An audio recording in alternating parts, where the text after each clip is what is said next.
Please take a seat and we'll get the meeting going. We just come out of closed session, and I'd request that we have a report out from closed session from our legal counsel. Thank you, Chair. The board met in closed session and heard the items under 3A1 and 2, Keep Fort Ord Wild versus Fort Ord Reuse Authority, and the City of Marina versus the Fort Ord Reuse Authority, and there's nothing to report out. Thank you very much. Have a roll call, please.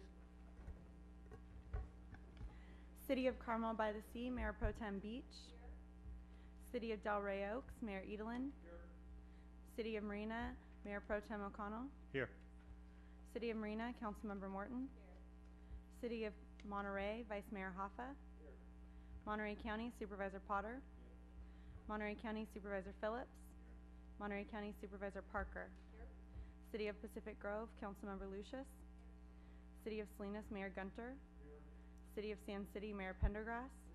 City of Seaside, Mayor Rubio. City of Seaside, Mayor Pro Tem Oglesby. 20th Congressional District, Alec Arago. 17th State Senate District, Nicole Charles. 29th State Assembly District, Erica Parker. University of California, Donna Blitzer. California State University, Sham Kameth.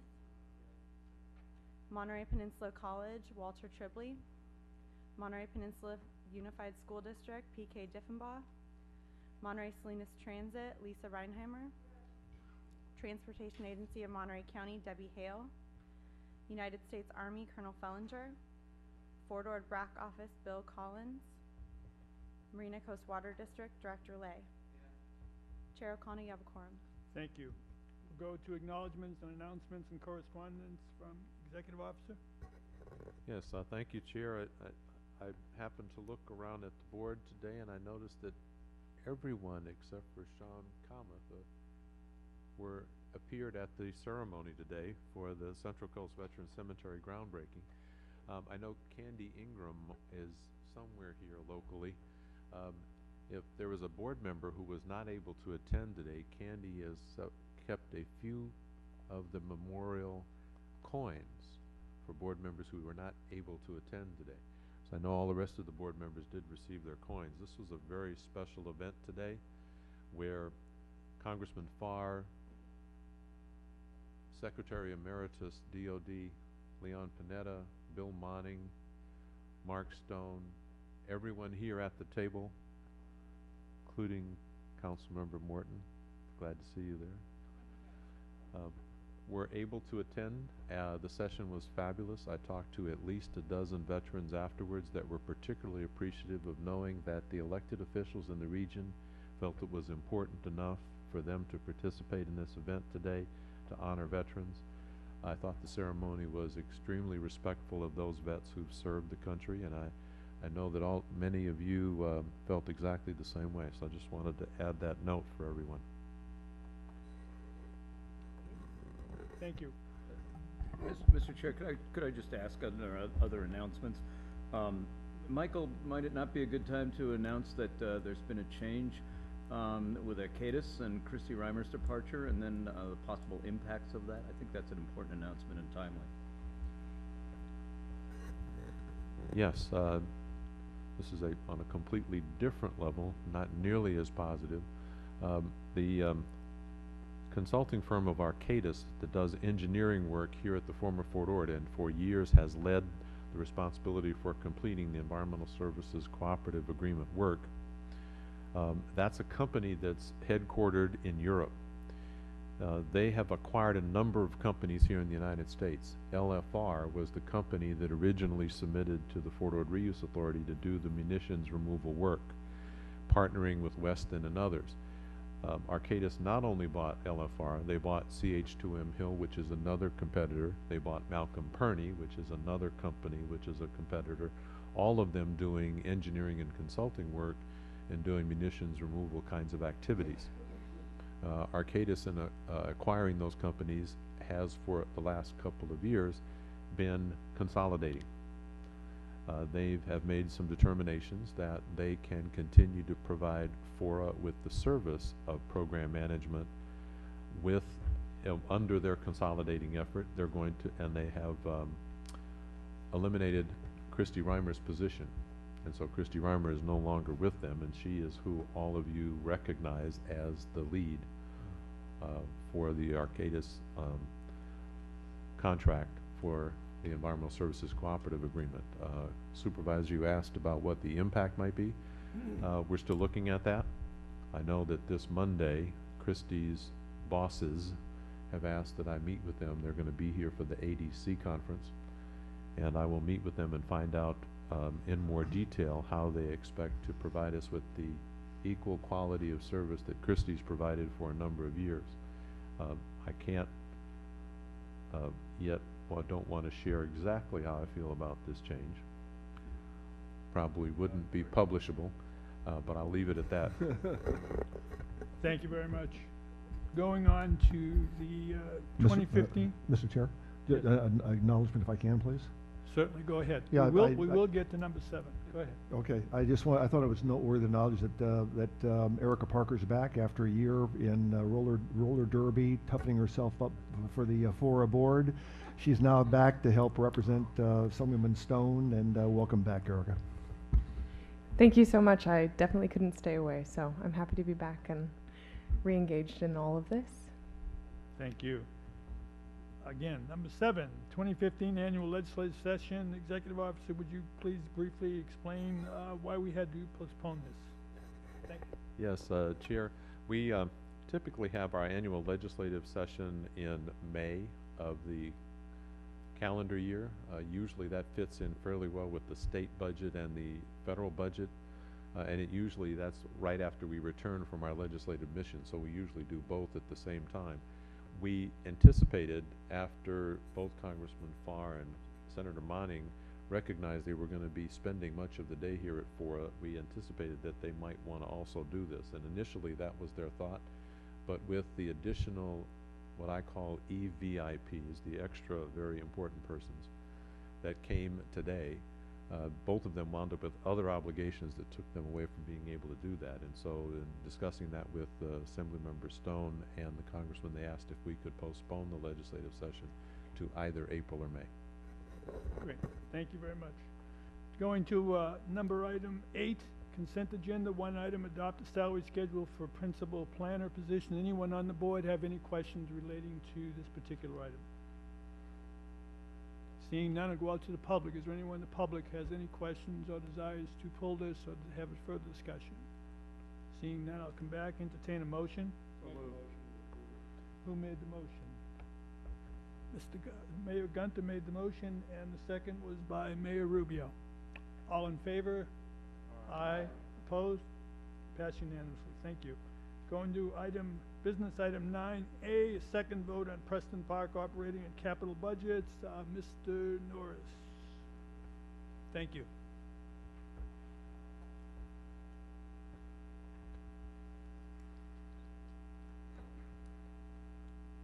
In October of last year, we initially brought forth a request for approval of the annual operating budget with and the capital improvement program for Preston Park Apartments, but because of the ongoing litigation, after the first vote, it was decided that this item would be essentially withdrawn until requested to be brought back up in the context of the litigation settlement. We were at a point in time where we received a request from the city manager to bring this item up because it will be important in affecting the positive underwriting of the project and settlement and the purchase and sale agreement.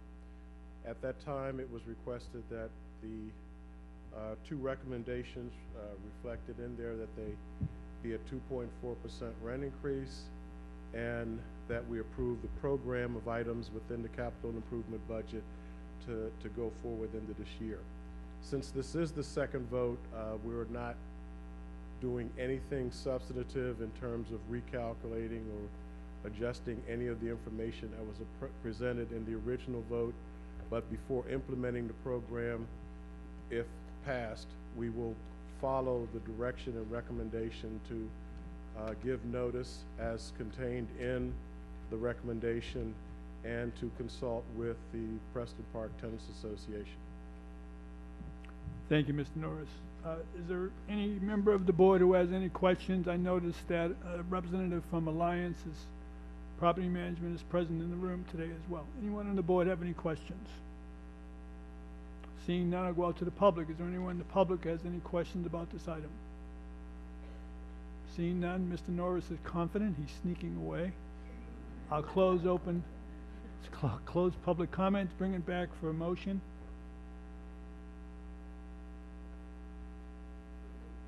It's been moved by Supervisor Potter, second by Supervisor Phillips. I was going to say first name, but that's okay. Supervisor Phillips. Oh, when I was looking up, you weren't there for a while, so, okay. Okay, it's been moved and second. Any comments from any member of the board? Mayor Rubio. Yes, as you may recall, this was a very contentious item. Took several iterations and presentations for us to get to the point of a first vote, which did not pass unanimously. That's why it's back and forth before us at this point. I was determined to not have the second vote, and there was a lot of concerns about rent increases and so on. But at the urging of the city of Marina, we are now ready to move forward. I just feel that we should have done this back when we were really engaged in this this discussion. But for obvious reasons, that didn't happen, and now we're here to do it. So I'm hoping that we can get a unanimous vote and get this thing behind us. Thank you. Thank you. Any other comments? Yes, Supervisor Parker.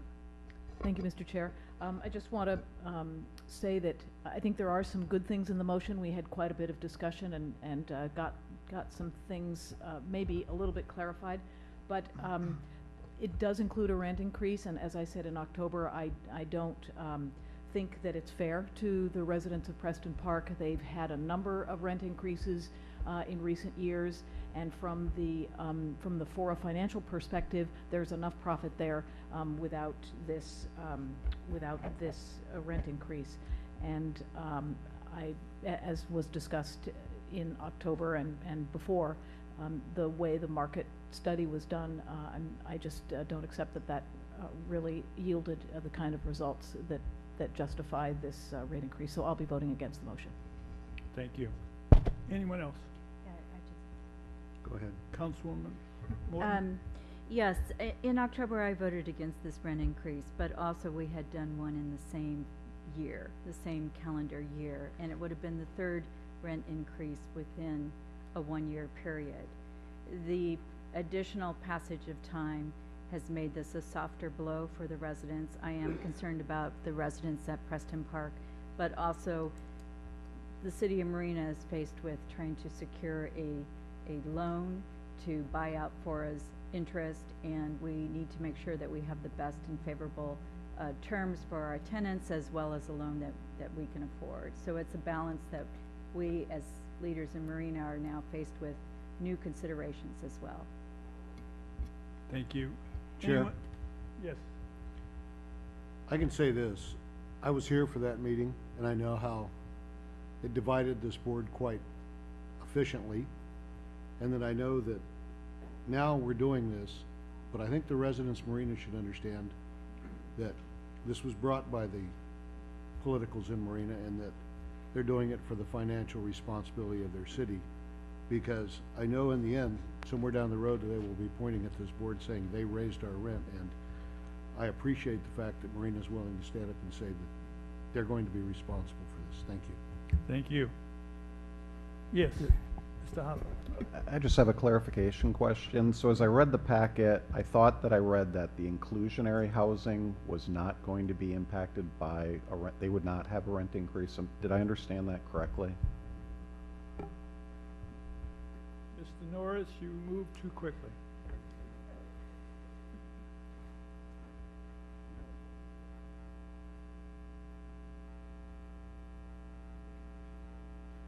So Corey Williams with Alliance Residential. So I understand the question is relating to the 51 homes that are on the below market program. Those homes will not receive a rent increase. However, this does address residents that are on the Section 8 program. Any other questions? Yeah, Chair. Yes. Yeah, just, Mayor Woodland. I'm voting for this primarily because we're in partnership. The FORA board is in partnership with Marina right now. Before we were adversaries, now we're working together. And the rent increase should increase the value of the property and the amount of the loan that Marina can get from the bank itself. So right now I understand from just third-party sources it's kind of close, it's kind of tight. This rent increase may push the value of the property up high enough where the loan will go through, where both FORA and Marina will profit from this transaction. Thank you. Seeing no others, let's try, all in favor, please say aye. Aye. Opposed? No. Make that 2 noes. O'Connell and Parker. Thank you. It passes. Moving on to 9B, authorize economic development program assistance support. Executive officer, please. Yes, Chair O'Connell and members of the board. I last month was asked if we could put together a report, bring it back to this board that would discuss how we would handle economic development in the coming years for the former Fort Ord. As you know, in the beginning of fiscal year 2015, the board authorized us to proceed with the hiring of an economic development specialist. In order to do that, we undertook a recruitment process. We solicited folks from around the region to apply, and we in fact received not only applications from our immediate region, but had applications from as far away as Texas and Oregon for this job. In fact, we had 15 full applications that were completed after they inquired as with respect to the job. We had interviews where we looked at many of the top candidates. In fact, the committee that put together the recommendations of the top 3 included economic development leadership from around the region and from many of the FORA partners. In interviewing those 3, the executive officer asked assistance from our leaders at California State University Monterey Bay and the Monterey Bay Economic Partnership. And in interviewing those, we found that what FORA had to offer, which was limited at the time to a certain salary and limited with respect to the number of years of employment, it was not insufficient to be able to hire any of the top 3 candidates. I brought that report back to the board, concurrent with the recommendation that we received from Monterey Bay Economic Partnership to become a senior or high-level partner with the Monterey Bay Economic Partnership to accomplish some, if not many, of the goals that this board asked for under economic development. We know that over a 2-month period of time, we found that the Monterey Bay Economic Partnership felt that the amount of reporting would be required for this public agency for that work was not their desire, and they withdrew their interest in that partnership.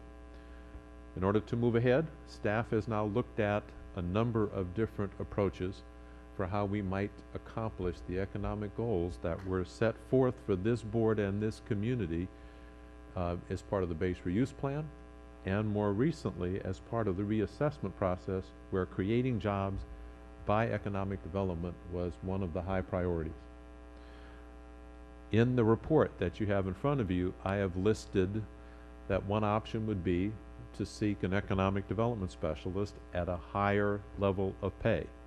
That would be that kind of an all-star or a special star that would be able to use their combination of Rolodex and contacts along with their experience and talent, potentially someone certified as an economic development developer by one of the major organizations in the nation, and then have that supplemented by some work with others in this region and some reassignments of FORA staff.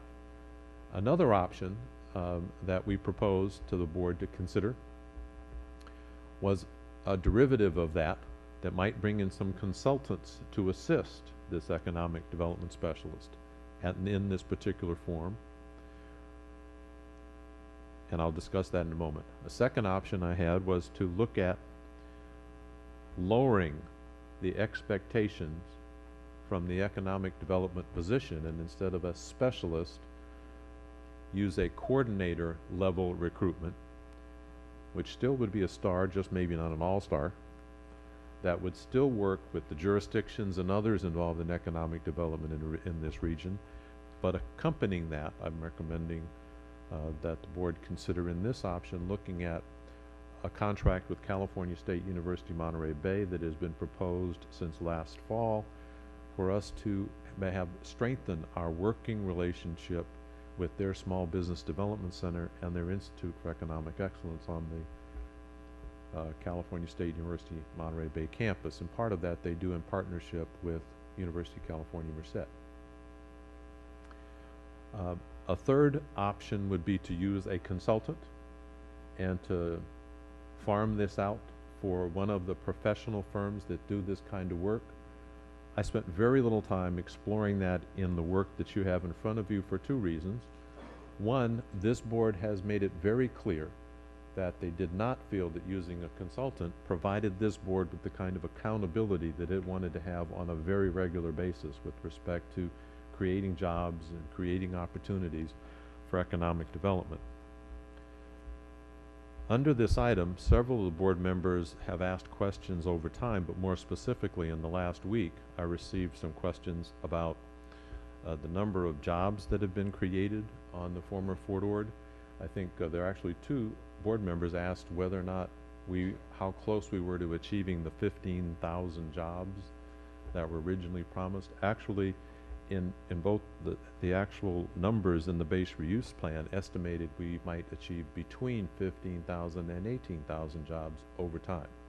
Many of those jobs being educationally related or research related.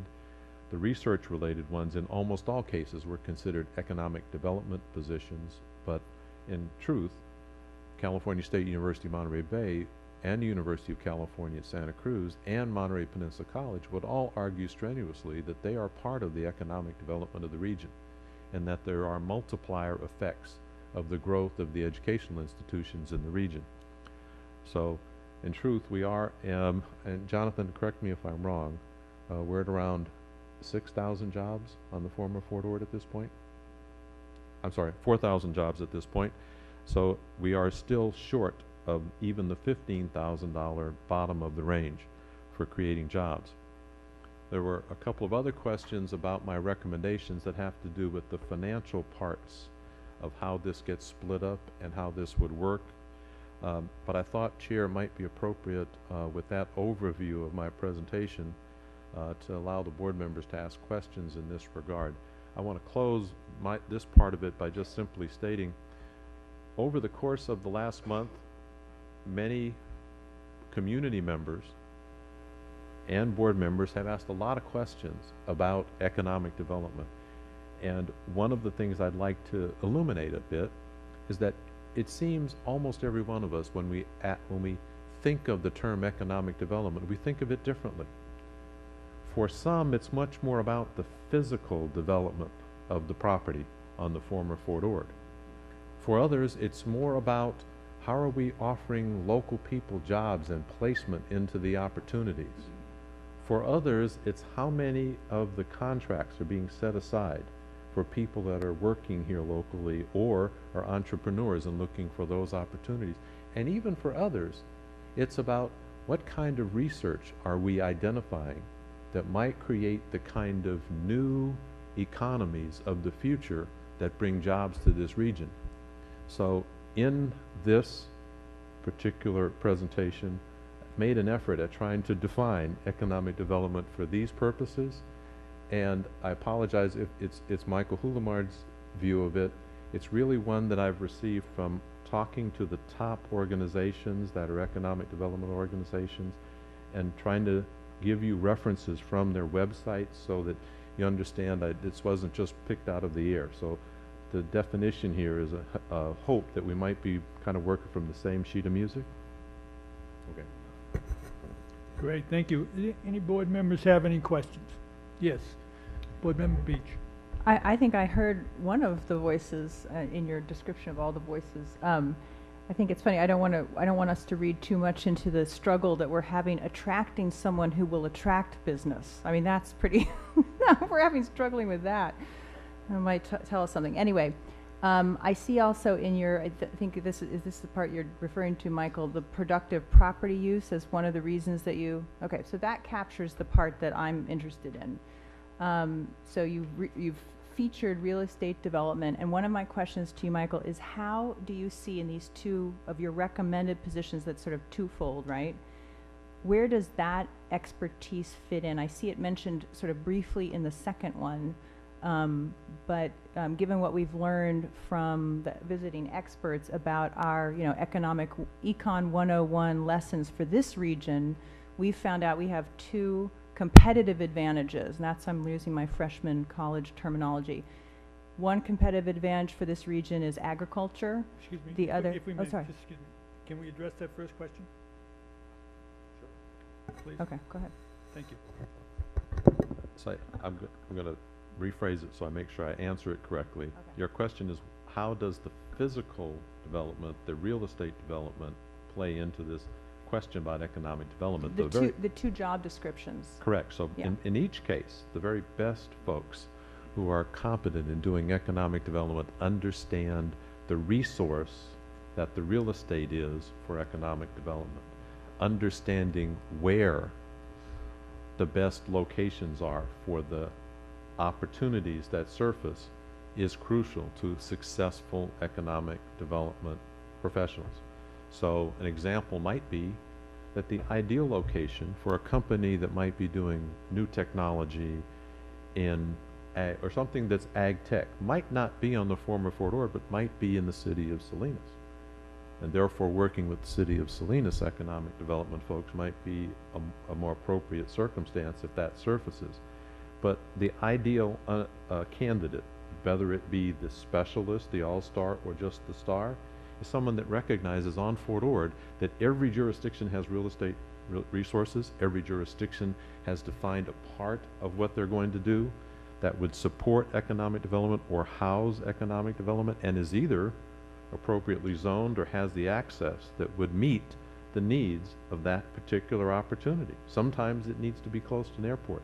Another case, it needs to have the appropriate information technology links. In other cases, it might be being, if it's an economic development opportunity that's related to open space and recreation, proximity to or access to the national monument. So it isn't, it's all of those.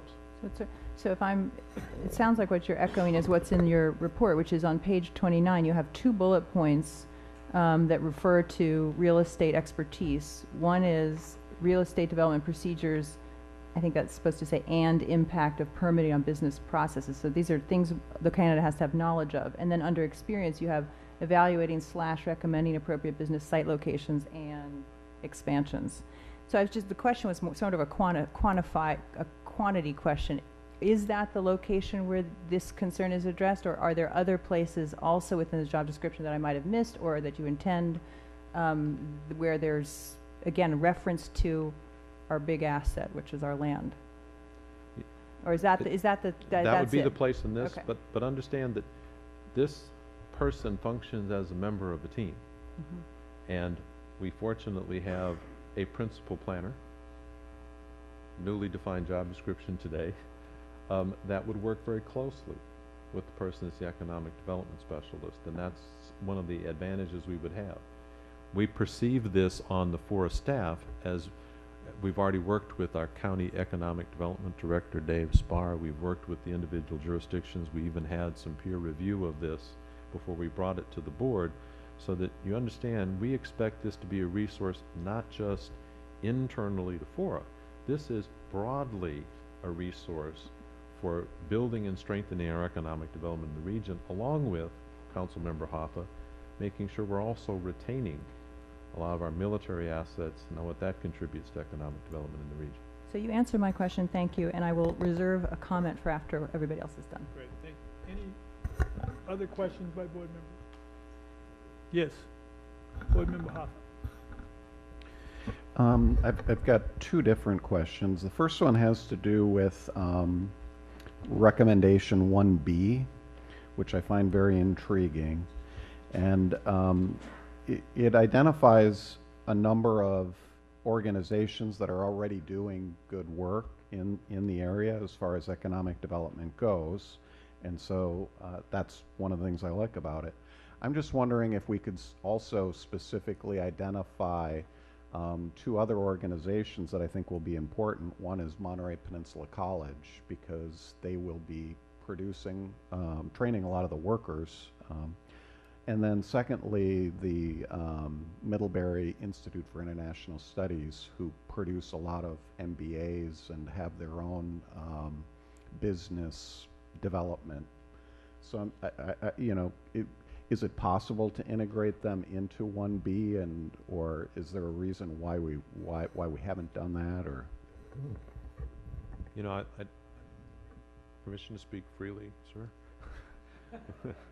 Over the years, we have not fully achieved the potential of educationally related research and development and economic recovery that was the promise of the '97 plan. There are a number of reasons for that. I think Middlebury, Monterey Peninsula College, the University of California, Santa Cruz, Monterey Institute of Research Astronomy, even in some cases, Monterey College of Law, offer educationally related ways of interlocking those educational institutions with economic opportunities, business opportunities, entrepreneurial opportunities that would strengthen our already strong educational base in the Monterey region. And there is already a council that meets on a fairly regular basis, Walter Tribley can attest to, that discusses some of these items. And today I spoke with the superintendent of Naval Postgraduate School, who very much wants to also be a part of this kind of activity and is welcoming this discussion, and would hope that FORA could help assist the educational institutions, even though some would think they don't need a whole lot of help. Thank you. Sure, one go other ahead. question, Sure. and it was actually kind of prompted, Executive Director, by your introduction of kind of two different visions of economic development. I hadn't thought of it that way. I think that's really helpful.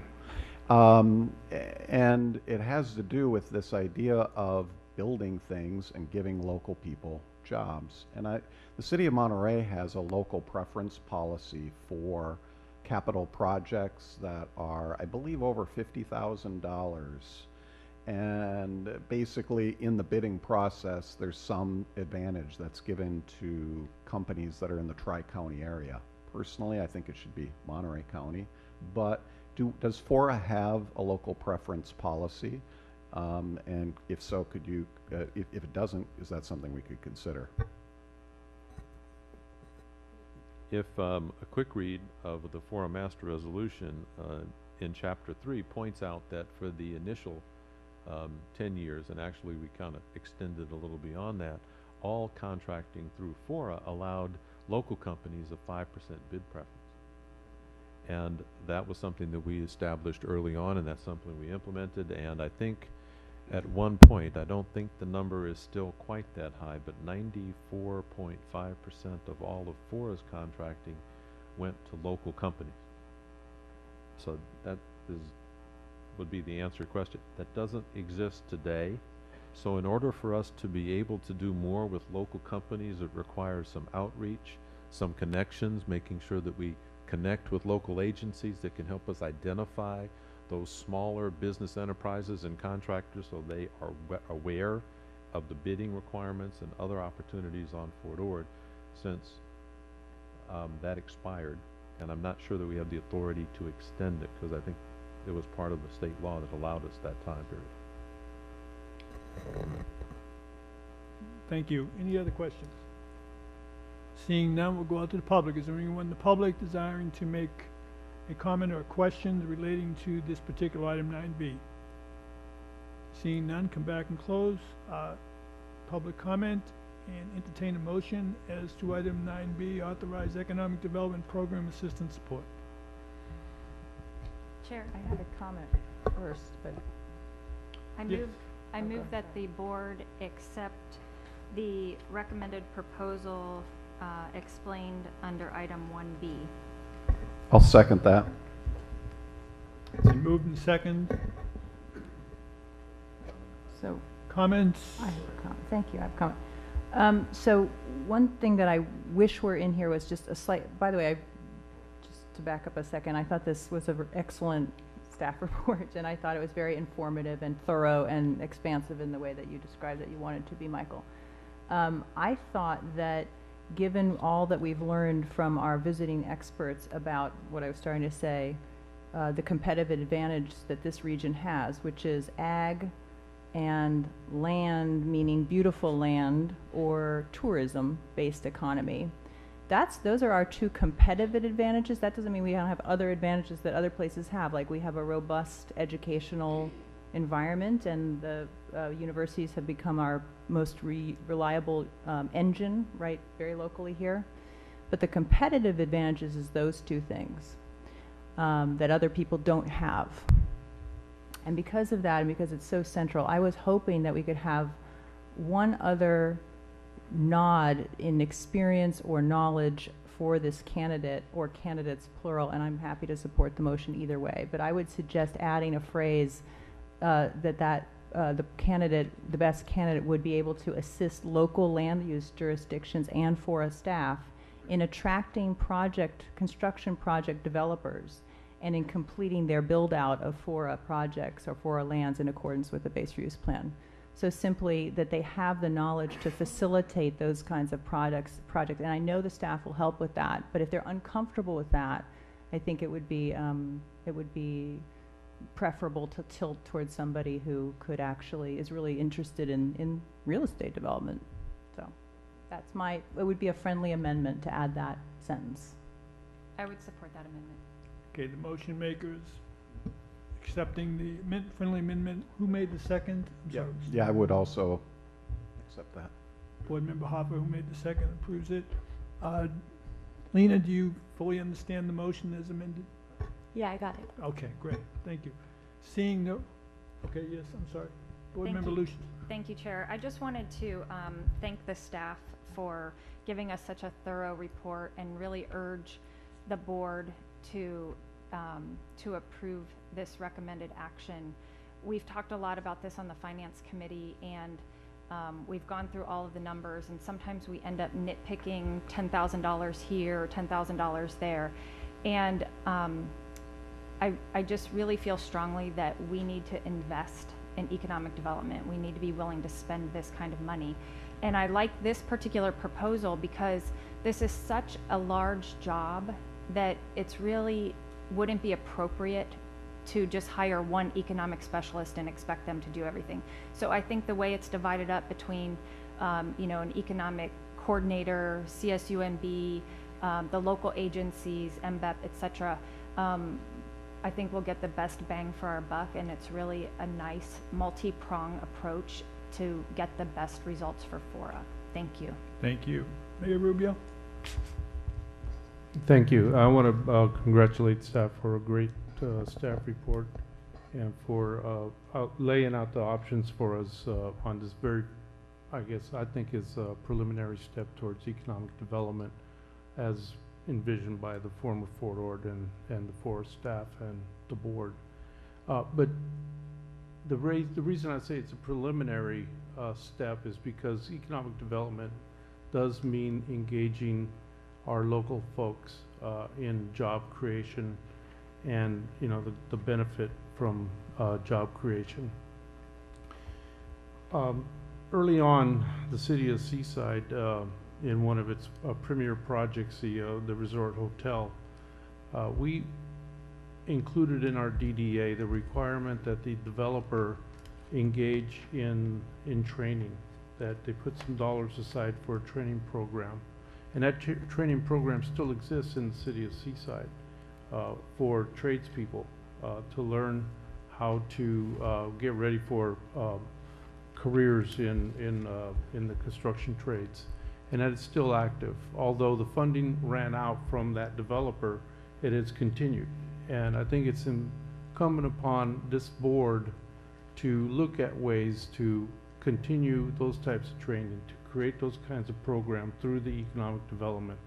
Also the local hire, the local business connection, all those things need to be looked at again by this board and implemented with the loss of redevelopment into cities, we don't quite have the same kind of tools to make that happen.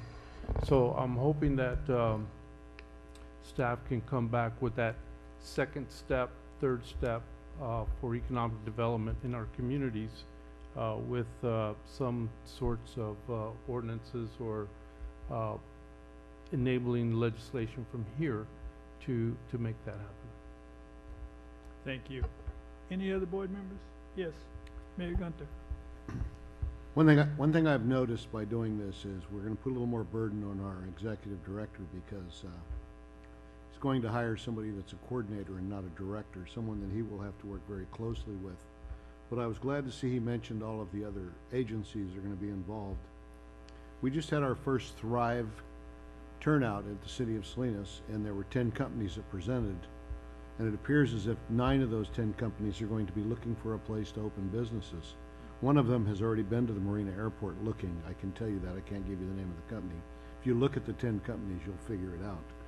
So there are companies looking for space. They're looking to build clean environmental companies that are going to come here, and they're going to hire locally. So I think we in Salinas are willing to work and are happy to work with someone from FORA and the other cities because we're regional. And I think sometimes we all forget, we get in our own little world that Salinas is important, Marina's important, Seaside. Delray Oaks always tells me he's important, you know, if I want to go to his doors. But we have to think about this regionally, and I think this is our first step in FORA taking the lead with the largest piece of property that has an opportunity. So I wholeheartedly support this, and I want to thank Michael for putting this together. I knew it probably took a lot of patience having to listen to all of this, so thank you. Thank you. Anyone else? Okay, seeing none, all in favor, please say aye. Aye. Opposed? Passed unanimously. Thank you. Going to item 9C, consider forward prevailing wage policy and enforcement. For those of you, there is a memorandum from our legal counsel that's on the table in the back if you haven't had a chance to look at the memorandum. But we will proceed with Mr. Norris making the presentation. Thank you. Good afternoon again. Today I'm before you with item 9C regarding consider forward prevailing wage policy and enforcement. The bottom line is that we're still receiving communications indicating that there's some concern about enforcement, about requirements, about process, and in the process of developing a response, I was informed about Senate Bill 854. Senate Bill 854 establishes a new policy for registration and compliance and generates a fee through this registration fee from contractors and subcontractors to spread the ability of the Department of Industrial Relations to enforce prevailing wage.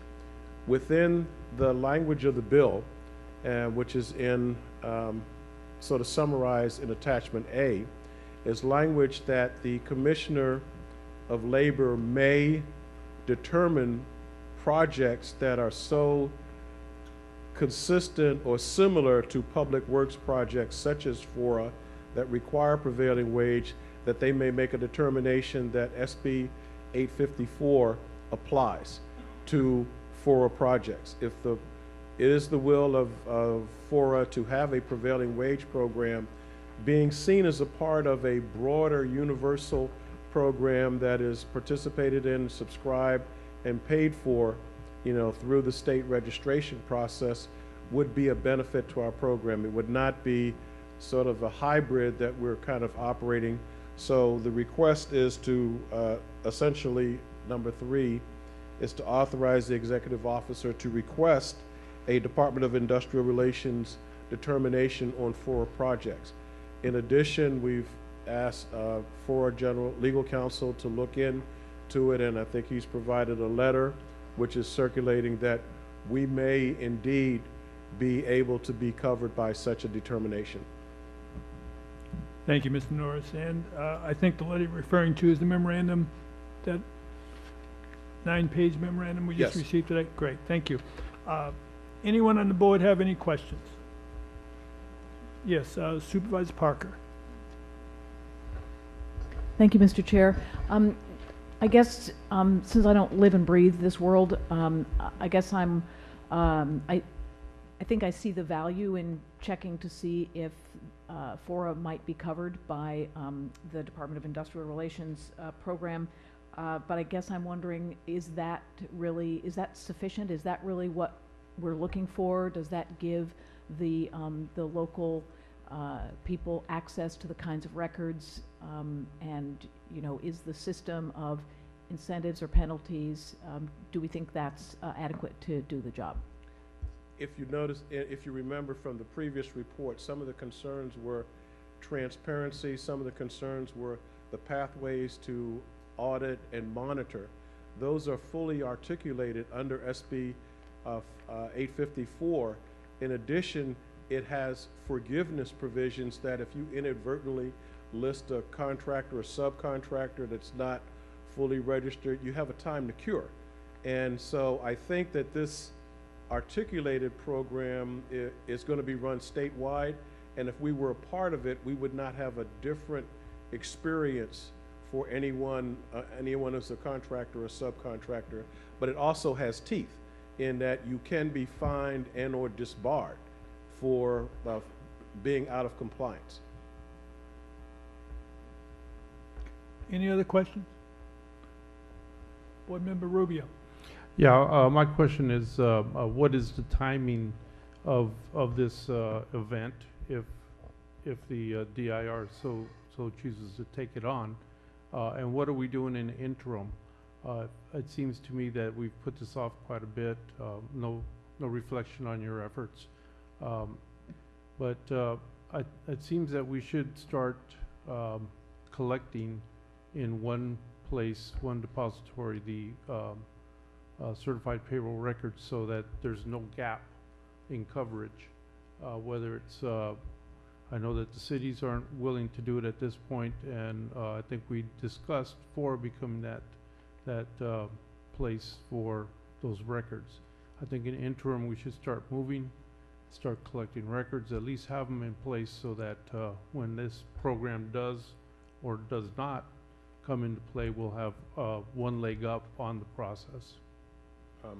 Mr. Mayor, in the interim, right now, the FORA policy has delegated the monitoring of prevailing wage to the jurisdictions. We would have to bring back before you an item requesting modification of that policy and instruction. In the interim, Mr. Hulamard has been merciless in assuring that I have developed a draft FORA book that would be probably about this thick for the operation of a FORA-based program. And just looking at it, it would be something that would be quite a bit of work. We would have to staff it, fund it, and it would result in both a modification of current policy instructions, and we would probably have to bring back a budget amendment. Any other questions? Yeah, the other question was how much time before we get a response from DIR, and if not, if they're going to allow this. I think what the approach that I would take in consultation with legal counsel would be to work with legal counsel to draft a letter to the commissioner, you know, indicating our foundation, what we look like, and look for a response.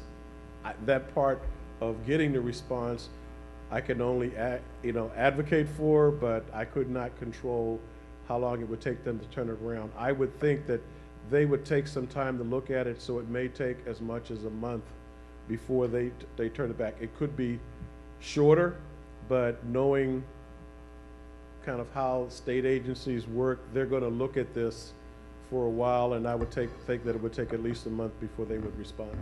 Right. Yeah. Go ahead. Yeah, I was, in getting back to what you were saying about changing policies and looking at budget implications, that's more or less what I was expecting at this meeting for us to be discussing in terms of implementing a FORA program and some real enforcement of prevailing wage conditions on the former Fort Ord. So I'm looking forward to that discussion, and the sooner the better. Thank you. I think the executive officer wants to address that question. Yeah, I think if it's the board's desire to continue to explore this and to send a letter directly to the Division of Industrial Relations, we could also bring back with that a budget and an analysis of what this cost would be, so the board would have both available to make a decision. Thank you. Any other questions by any board member? Yes. I'll go, Chair. I'll defer to my mayor for a minute.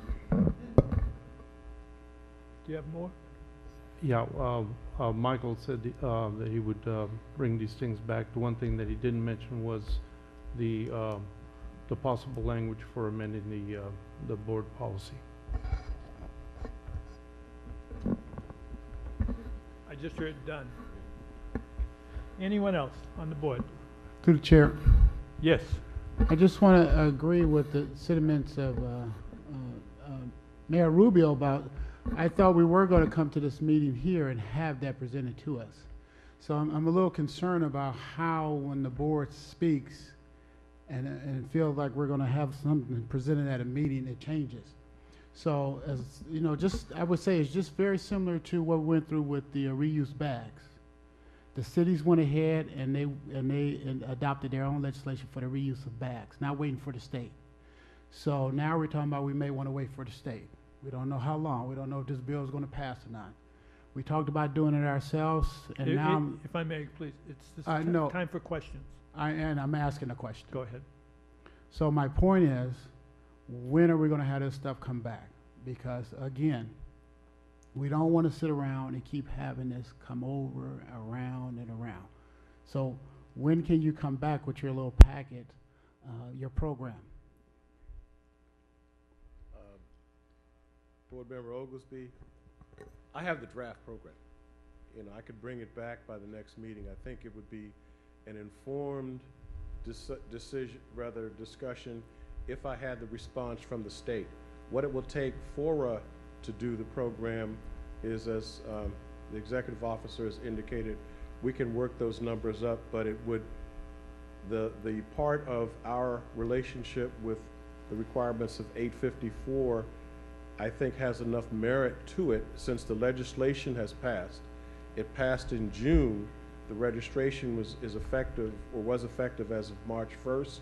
So in order for us to be considered to be a part of the program, it's just a letter from the commission. We're not waiting for them to pass legislation. We're not waiting for them to set up a program. It would be just a letter that says, you guys are covered by this program, and you would start following a program that has been developed and the legislation that has been passed, and the registration for that program has already been in effect since March 1st of this year.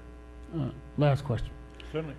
So, and when you come back, I would like to know whether the program you put together, it has more teeth than what the state is doing.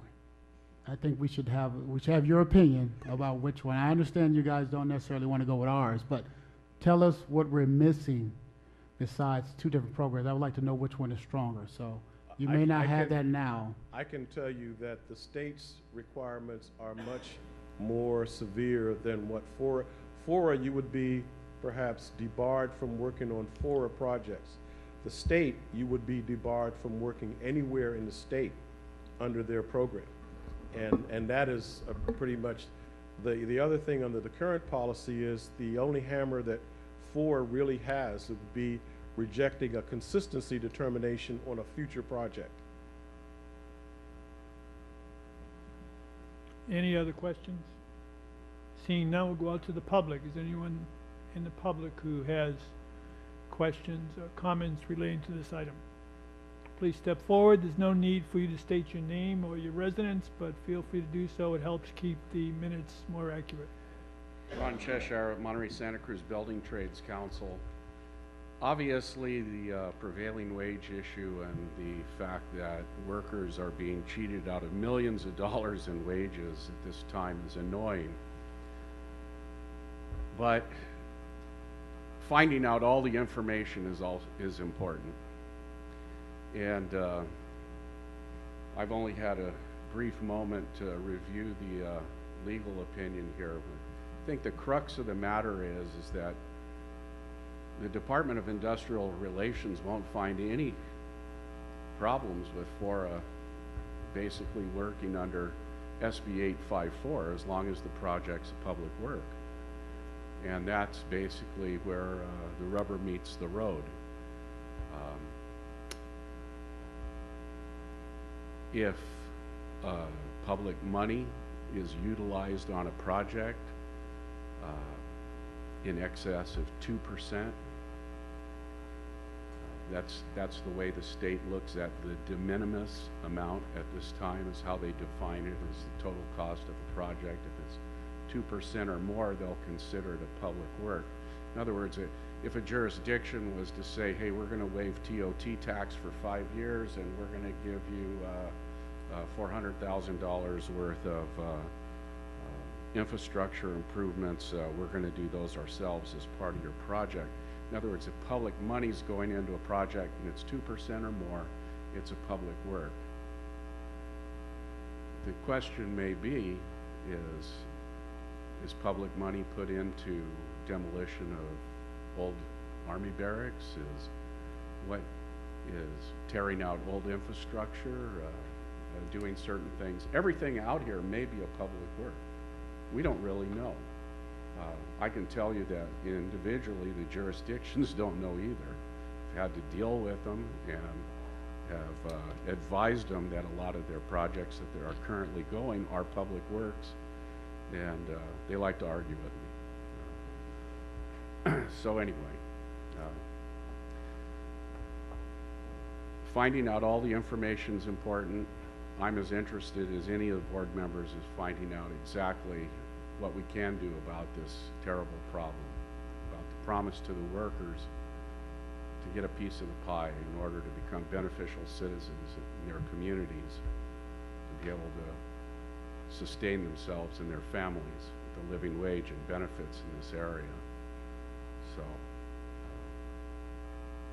I hope you get the idea that I would like to move forward as expeditiously as possible, but move forward slowly so you can find out all the information. But if it's too darn slow, you'll be hearing from me again. So, thank you very much. Thank you. Anyone else in the public?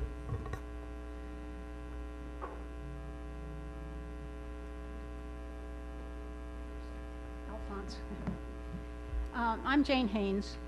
I emailed a letter this morning to the FORA board requesting that there be an alteration in staff's recommended wording for recommendation number 3, as that inquiry pertains to interpretation of SB 854.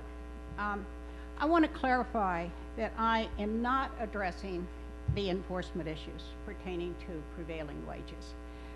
Of course, legal requirements should be enforced, so that's not what I'm talking about.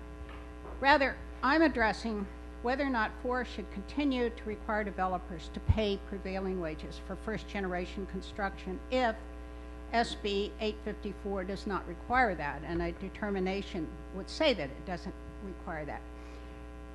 Prevailing wages are legally required for public works projects. Public works projects are those in which the government money is spent. I suppose that as long as the home developers at Fort Ord accept government subsidies for things like low interest loans for the affordable housing components of housing projects, those projects would be considered public works projects. Prevailing wages would have to be paid.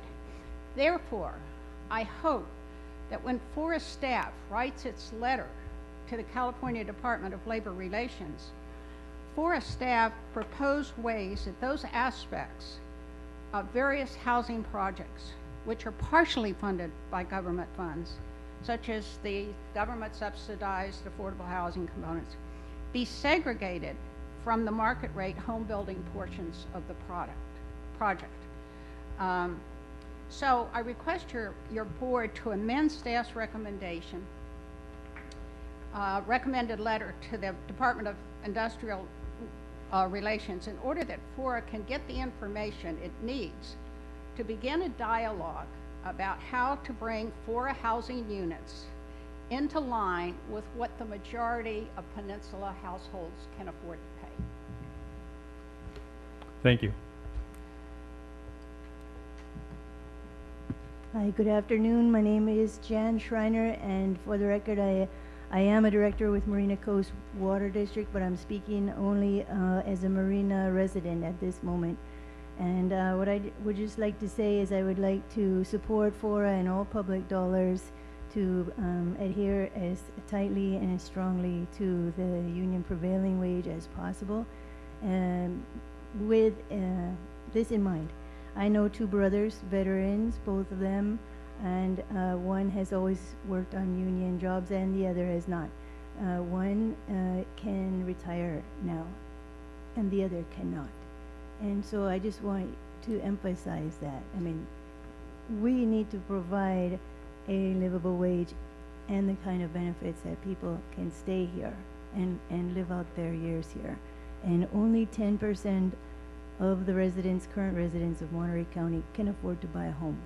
So it's very important to support the union, especially with our public dollars, to keep our community, our workforce strong and healthy. Thank you. Thank you. Anyone else? Seeing none, we'll close public comment and bring it back to the board for a motion. I'd make Mayor a motion, Rubio? we move staff recommendation. I'd like to comment on the second. Yes. Is there a second? Second. Okay, it's been moved by Mayor Rubio and seconded by Supervisor Potter. Any comments, Mayor Rubio? Yes, in regards to about public works, the master resolution says all projects in the former Fort Ord will be done under general prevailing wage law. Now, I was surprised that Mr. Cheshire would drag it back to public works, which is really not the point. It's all projects. Now, that has been taken to court several times and been held up under appeal, what, 3 times? Twice. So that's not the question. The question is, will this new legislation strengthen our ability to enforce the existing prevailing wage law that is the law of the land in the former Fort Ord, no matter whether it's a public works project or a private housing project. And it's folly to think that a developer who all of a sudden gets his house built cheaper is going to sell the house for less than market rate, unless he's forced to through an affordable housing program. So while you cut the wages of the worker, you're also creating a situation where that worker cannot afford to buy a home that he built. So I'd like to again say that we're on the right track. I still would like to see staff come back with the nuts and bolts of our own program, and hopefully we get the overlay of the state program. Thank you. Thank you. Any other comments or questions? Chair. Board Member Oglesby, followed by Board Member Edelman. And I thank the chair, making me focus on a question earlier. My comments are that again, yeah, we almost got off track there. Start talking about should we pay prevailing wage and what for? It's already required. The reason why we started talking about this was because people were not paying it. Our workers were being gypped. They were being gypped, and it came to our attention, and we said we wanted to do something about it. So we brought this up forward. And the problem was, there was no teeth in it because the cities are too busy to, check behind the developer because they just shook hands with the developer, and we all understand that. So we're just trying to put some teeth behind it, and I don't know about not waiting for the state. I don't know about if the state signs off and say we're covered again, who is still watching the hen house? And that's why we're going towards maybe FORA needs to get in the business of where they should be, is watching the hen house in a sense. So depending on how much it costs, we may figure that it's worthwhile. But that's why this is before us today. Not whether we should have, not whether it's legal, not whether we're required. It was who was watching the hen house. And so we should have been doing a better job. And so I support this and look forward to forward information from staff reports coming forward. Thank you. Mayor Edelman? Yes, thank you, Chair. Currently, it's the responsibility of the land use jurisdictions to ensure that the prevailing wage is paid to the workers in that, on the projects in that jurisdictions. It's not happening, and I believe it happens primarily Marina. Are there any other cities that this is not occurring in? I believe it's one city. Now, because Marina's not doing it, we're being asked, this board's being asked to shoulder a major responsibility. Now, maybe down the road we're going to have to do that. Maybe we will. But I would ask the FORA staff to get with the unions that are operating in Marina, get with the developers there and the staff, at least go down there and find out why the heck this isn't happening. It doesn't make much sense to me. California is very pro-union. The legislature is pro-union. Any other county in this state, if there's a project and the developers aren't paying the union wages or the living wages, they're going to be taken to court and they're going to be disbarred. Everything happens. Why are we so mamby-pamby here in Monterey? If there's an outright violation, there are enough laws on the books in California to make sure those developers pay big time.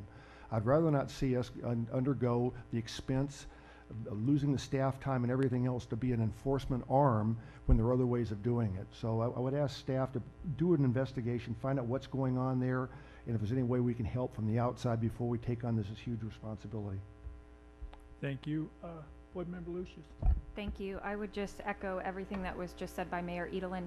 I support the prevailing wage, the existing FORA policy, and I also support the motion to go to the state and see if our projects can fall within the state enforcement mechanism. But I'm a little bit hesitant about this proposal that's going to be coming before us at the next meeting, which I know isn't on our agenda today. But I do think by FORA taking on that enforcement role, we're letting the jurisdictions off the hook. We're taking it over for them, and quite frankly, I'm not sure we can afford to do that. We don't have a code compliance officer, so I suspect that would be another position we would have to hire, and I think we just have to be realistic about this. And I would rather, and I know we'll have this discussion next month, but I would like to know from the jurisdictions why they don't want to do the enforcement on their own. Thank you. Thank you. Yes, Board Member Hoffa. I just want to thank Mayor Rubio for everything that he said. I wholeheartedly support it. And as far as the hen house goes, let's find a guard dog. It's reprehensible that workers are not getting their fair due. I wanted to briefly address the comment, and I think most of the board members understand the value of prevailing wage, but I'm not sure the public always does. So I'm just going to take 1 minute, if I can, to explain the value of that. It isn't just that workers get paid better. They do. They get paid a living wage, and I think that's important. But beyond that, it allows local contractors to fairly compete. So without prevailing wage, you can have a contractor in Bakersfield or Texas or Arizona where the cost of living is very cheap, and they can pay their workers significantly less. And it makes it much easier for that contractor to compete for work here in FORA and Monterey County where it's more expensive.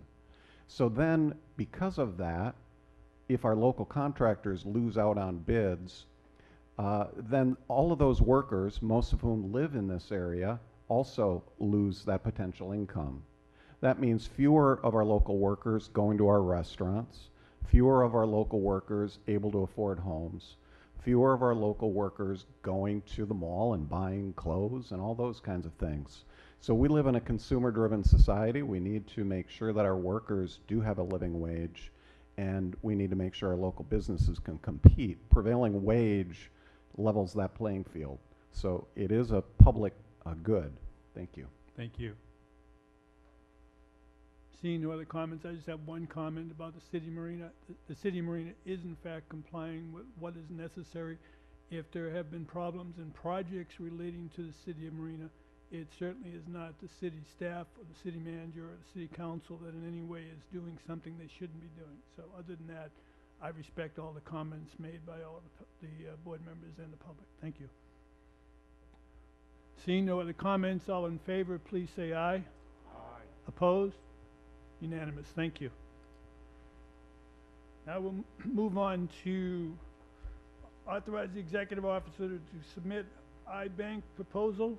Executive officer, who am I? Yes, Chair O'Connell and members of the board, this request would authorize FORA staff to make an application to the California Infrastructure Bank, the iBank, to secure funds that would enable us to complete FORA's obligations under the building removal in our capital improvement program in the coming 18 months. Each and every one of the members of the board at a different time has said that the ghost town effect and of what's left on the former Fort Ord needs to be abated. Our colleagues at California State University Monterey Bay have received the first tranche of their dollars to do building removal.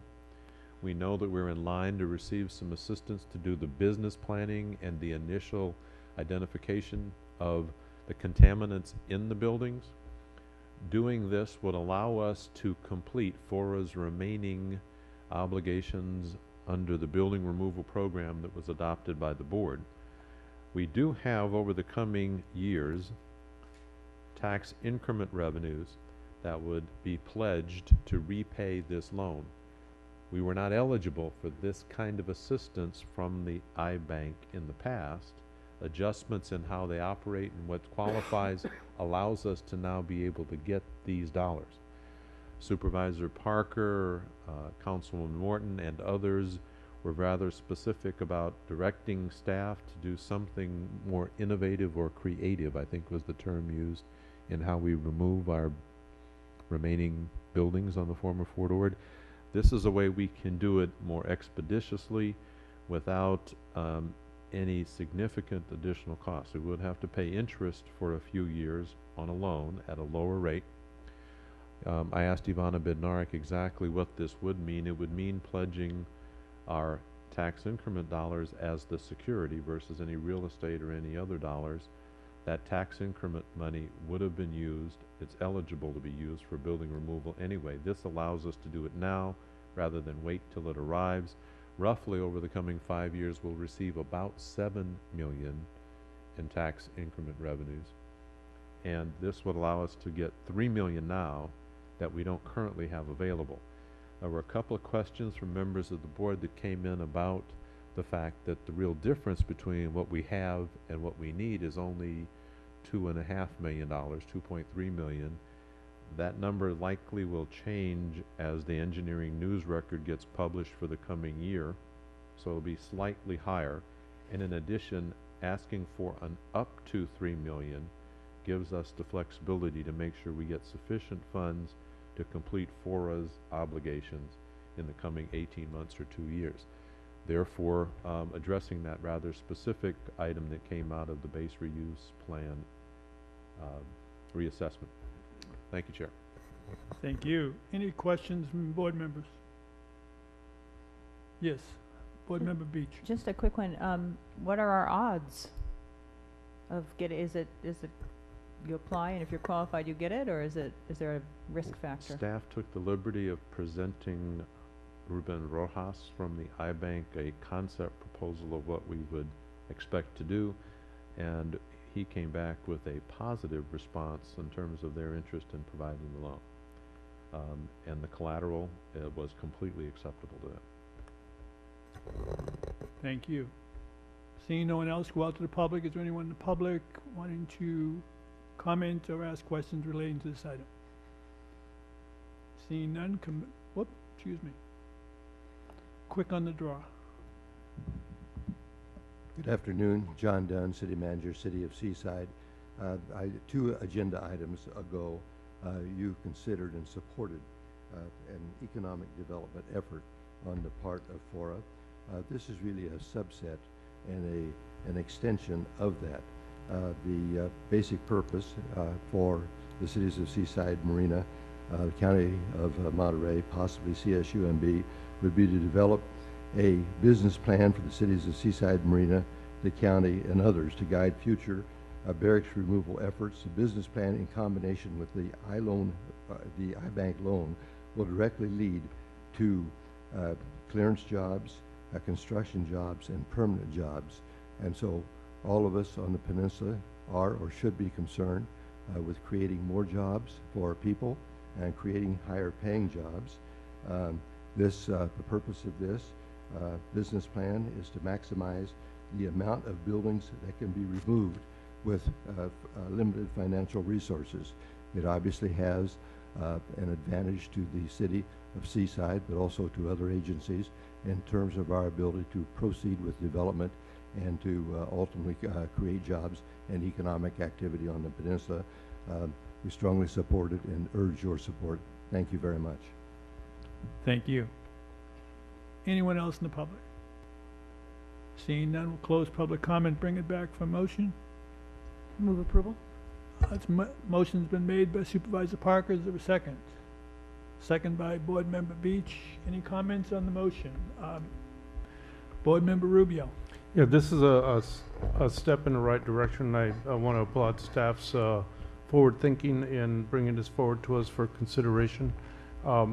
What I would like to also ask staff to do, give them a little more work, in regards to the remediation of the building removal on the former Fort Ord, the FORA, one of the basic functions is to remove the buildings, the old blight. And that primary mission was further refined in policy decisions by this board throughout the years. And some of that said, well, all the buildings except for those that have been targeted for reuse in place. But I think during that shifting of kind of priorities in that policy, there may have been a gap created between what's left to be torn down and what's in the CIP. So I would like for staff to kind of reassess the actual buildings left to come down and how much is actually covered by CIP, and if there's a gap, how do we close that gap if it's in the CIP or some other way? Thank you. Is that a friendly amendment to the motion, or is that just a That's just suggestion? a suggested direction for staff. Thank you. If they Anyone stay else? with, please. Thank you. Seeing none, all in favor, please say aye. Aye. Opposed? Unanimous. Thank you very much. Moving on to item 9E. Consider Marina Coast Water District proposed regional urban water augmentation project. Mr. Inslee of the FORA staff will introduce it. Thank you, Steve.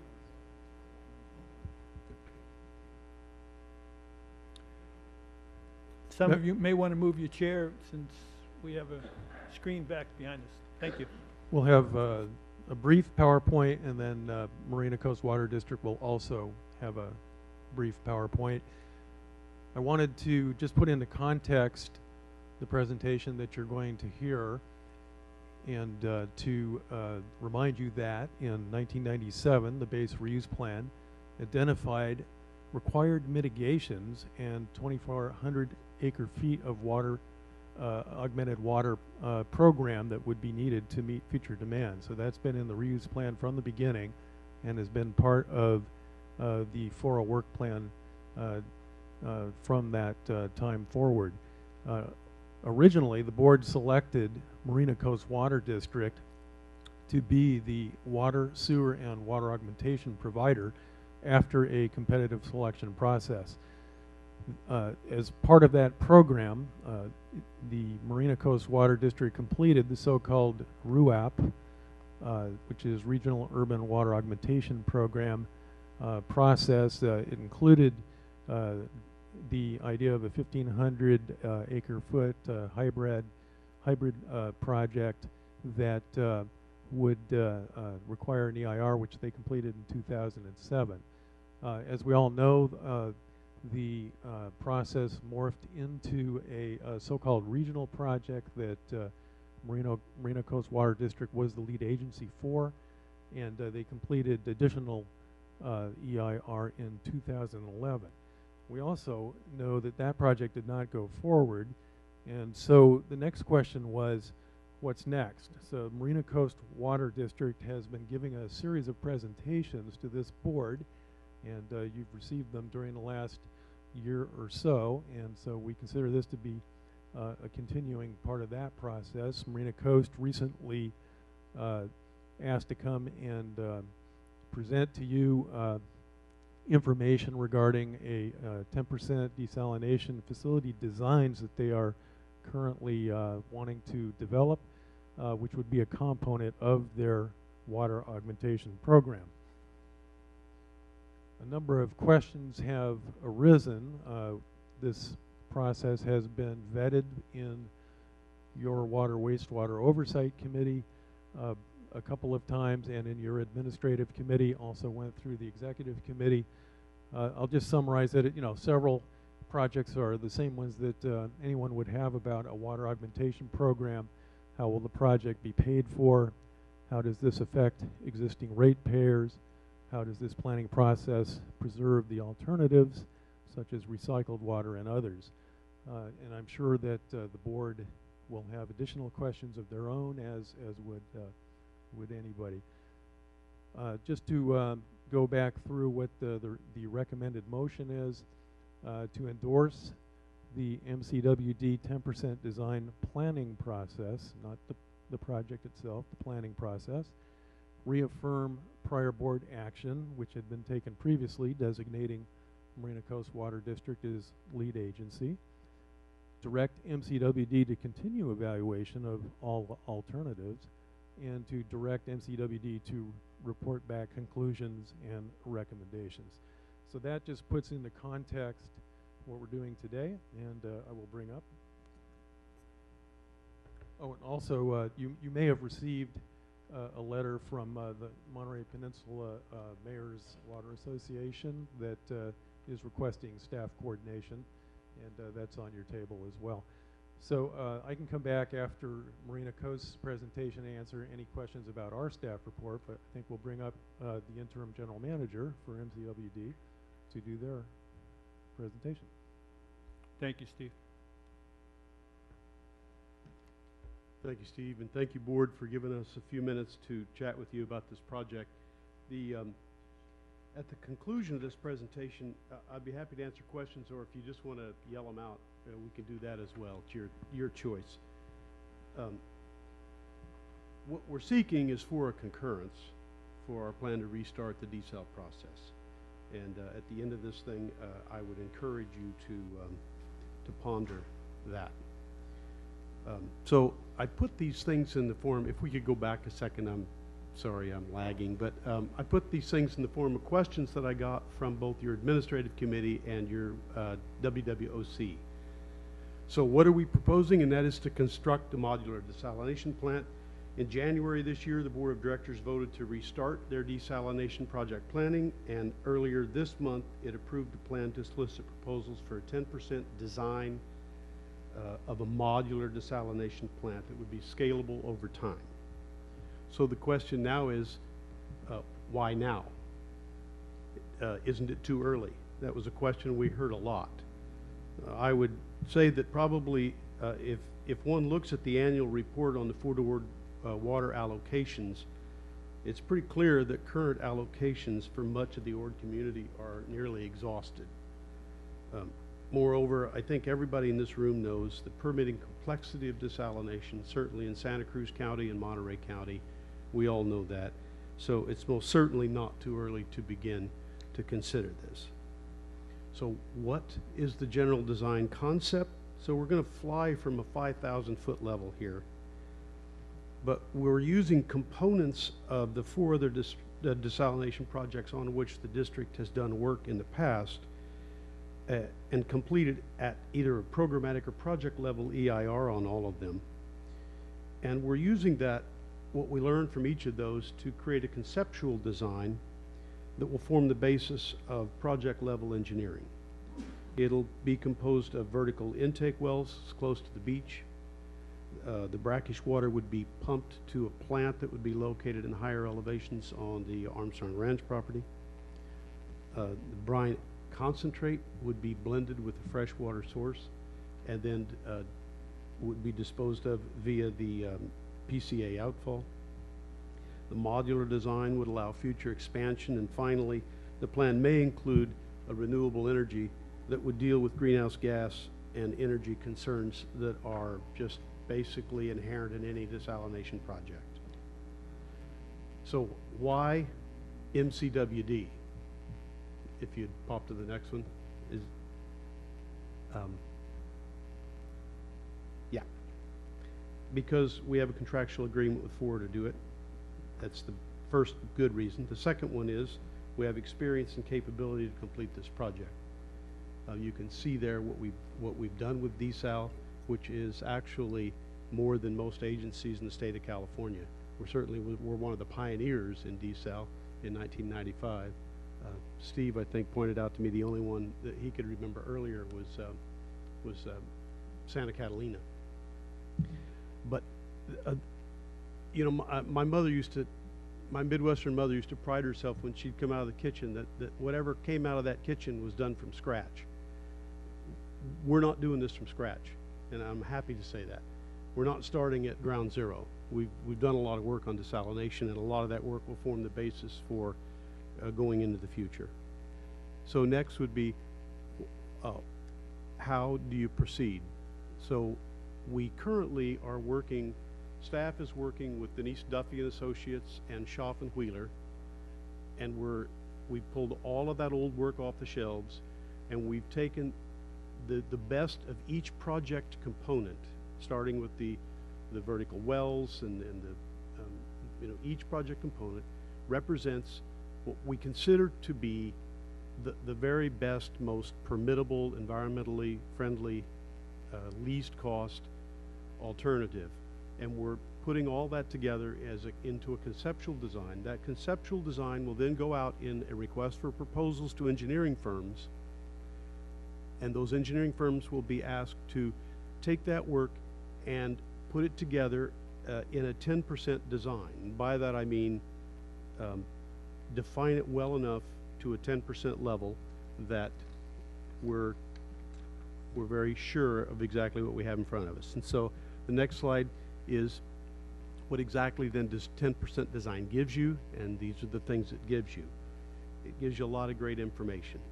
It gives solutions and alternatives to problems that are going to be tricky, and of course we know that some of the trickier problems are the beach wells, the brine concentrate disposal, how are we going to deal with the energy consumption, the cost. It identifies a good estimate of the total construction cost, the final total construction cost, gives enough information to begin the CEQA process, enough information to begin the permitting process, and it gives enough information to begin looking for low interest loans and grants. So what is this going to cost? Well, right now we can only tell you that the conceptual plan is probably about 25 grand. We don't know for sure on the 10% design, but it's going to be several hundreds of thousands of dollars. Probably something around $500,000 would be my guess, but we don't know that for certain. And at that point, we will have that 10% design that gives us all those answers. So lastly, then, I think this is a very measured and it's a very fiscally responsible approach. It's not necessarily cheap, and that's exactly why we're standing before you right now, is to get your feedback and agreement on this approach before we start spending dollars on it. Thank you very much. Thank you. Is there anyone on the board who has a questions relating to this matter? Yes, Board Member Edelman, please. Thank you, Chair. And thank you for your excellent presentation and the total 100% reversal and change of attitude over the last year. Last year, it just didn't need to be done. Nobody needed the water. Now you realize we do need the water, and thank you for taking the lead on that question. Have you determined where the location of the wells will be supporting your desal plant, and will those wells interfere with the CalAm project? We don't know for sure where the wells would be located. It's conceivable that they could be located if the water underneath it would support it at the location of our ORD offices. It's also possible that it would be located somewhere in the proximity of the slant well that you're referring to. Are you coordinating with CalAm right now? We are not coordinating with CalAm now. This is pretty new.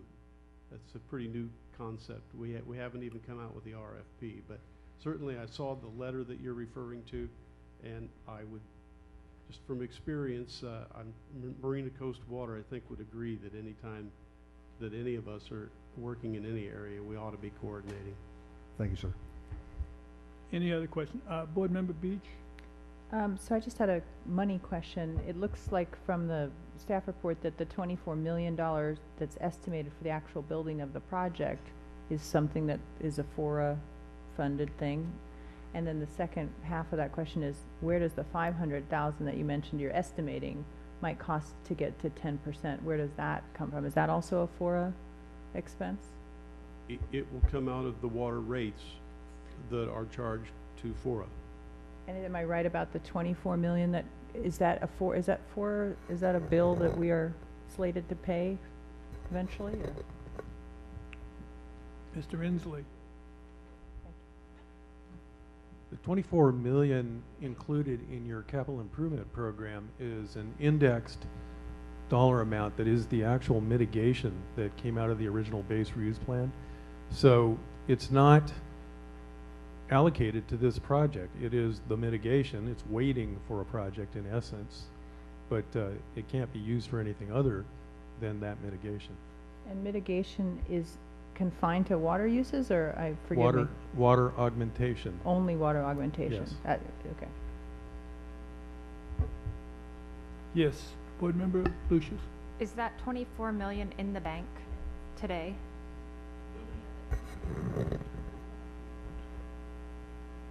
No. 'As we develop on Fort Ord, conceptually, we are supposed to be taking into account all of the mitigations that are required in the environmental work that was done in 1997. That's how the mitigations began. They were listed, there were specific findings made by the FORA board, and we addressed them in that way. The FORA board has made some decisions to move money in different places until we are prepared and understand what this project's going to be. So we have been doing some things by policy. 25% of all of our developer fees that pay for mitigations have gone toward paying for habitat conservation.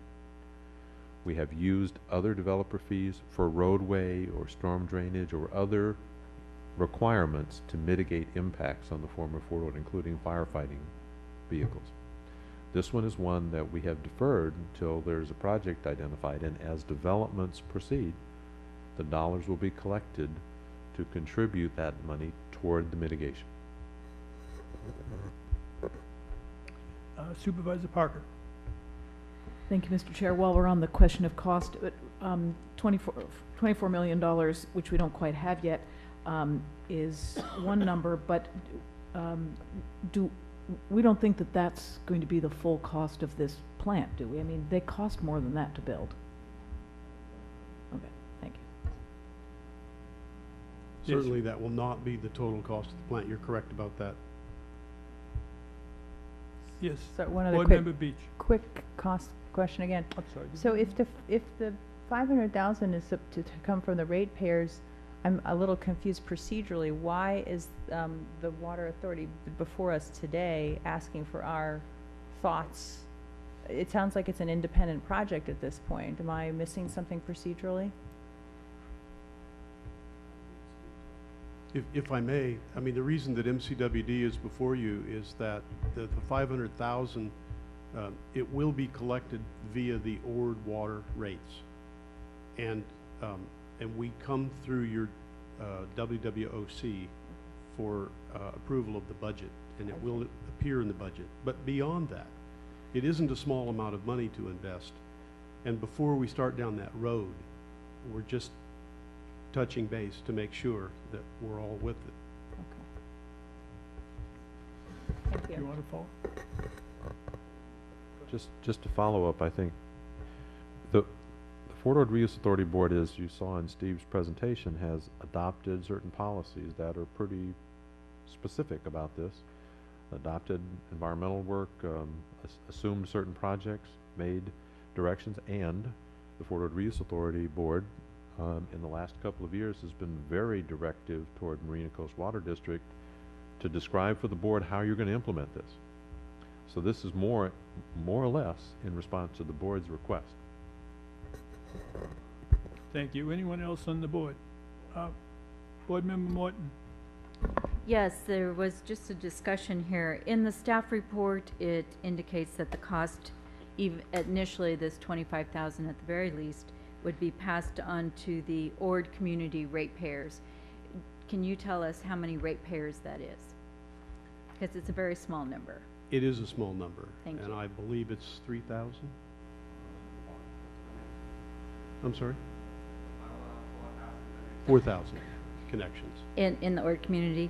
And then the brackish water, I appreciate that you've used the correct terminology, that it's not seawater, it's brackish water, and that would be pumped in, no matter where you placed the pump, you're taking it from the 180 aquifer, is that correct? Excuse me, if, I don't know who's Board Member answering. Lee, if you're going to comment, come up please so it'll be recorded. Otherwise, let's have Bill continue. Based on the study in 2008, looking at four alternatives, and the recommendation is 180 feet aquifer. And I want to mention about the 24 millions. Well, let's just answer the question, please. So my understanding is that is coming from the 180 aquifer, and isn't that the same aquifer that the CalAm slant well project is coming from currently? I don't believe so, because it goes straight. We have a CalAm rep here. Maybe she can answer the question. But Okay. Well, okay. Go ahead. I'm sorry. I Another do want question? the Go City Council presentation, City of Marina, in looking at the mitigated negative declaration. The representation was the CalAm slant well project is drawing out of the 180 aquifer, and what I'm trying to clarify is this also would come from the same 180 aquifer, and you've answered that. So thank you. Thank you. Any other questions, board members? I do have a couple of questions. Mr. Lay, please sit down. The board member, you have a chance to make a comment at the time. I do have a question. When you make reference to a ratepayer, is this the ratepayers who do not have a right at this time to vote as to the members of the MCWD board? These are ratepayers on the Ord community. Those are ones who do not presently have the right to vote as to who is being elected to the MCWD board. That is correct. Is that correct? That is correct. And it's also correct that these ratepayers do not even have the right to run for the board. Is that correct? I should probably sit down. These are not general manager questions. I think you know the answer to them, though. One other question. Would this require a Prop 218 election if the rates were going to increase? If the rates were to increase, anytime the rates increase, it requires a 218 process, yes. Okay. And the total amount of the increase would be the FORA community ratepayers? It wouldn't continue, it wouldn't extend to Central Marina? Now, are we talking about the 10% design, or are we talking about the project, the final project? Both. The 10% design is not enough money that it would need to force a rate change. And I think it remains to be seen what that final total is going to be and where that money is going to come from. Certainly, the district is going to be looking for Prop 1 monies, other monies, low-interest loans. So I think it remains to be seen what exactly will need to happen to fund that final project. Again, I think when you come out of the 10% design, you've got a lot better idea of what the total project cost is. And in discussions with FORA, how much of that total project cost FORA is going to bankroll, then I think we have a lot better idea about where we're going to go. But I believe it's a little immature. What am I trying to say? It's a little premature. Okay. Over the many years I've been on this board, Board Member Oglesby has carried the football, so to speak, relating to annexation. And I saw that in the report. It makes reference to it. Where are we on annexation? Because for many years we've heard it's going to be done in a couple of years, it's coming forward, but it seems to be, for lack of a better term, dead in the water. I think I'm going to have to plead ignorance again. Again, I don't think that's a GM question. Mr. Lee, Board Member Lee, please sit down and you'll be able to have a comment on that if you could, when it's time to comment. No, please sit down. You can comment on that. I'll just hold the question as not being able to be answered at this time. Thank you. Any other board members' questions? Mr. Hoffa, please. I have two questions. First question is, what is the current water allocation that is available for development at Fort Ord? In other words, what do we have available? And then and so that would probably be for you, and then for our own executive director, what are the projected water needs? In other words, what is the deficit over of projects that are sort of currently in the pipeline? Because I guess I'm feeling a little bit of anxiety about committing to $25 million and we don't have any money, and we're going to be taxing people who don't have, essentially tax on people who don't have any input. So I want to make sure that this actually is essential at this time. So what is the current availability, and what is the short term, let's say over the next 5 years, what are we looking at as far as demand? And who could best answer that?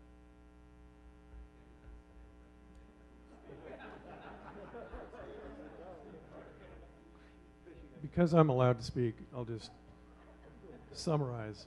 Thank you. The reuse plan studied 6,600 acre-feet of potable water plus 2,400 acres of augmented water. That's all included as what is needed to do the build-out of the current existing base reuse plan. So of that 6,600, the Army retained a sizable portion of that, and then we allocated out to each jurisdiction the remaining amounts of water. And what this process would be, part of it would be, I've made very clear, is a planning process. These are the kind of questions that need to be answered.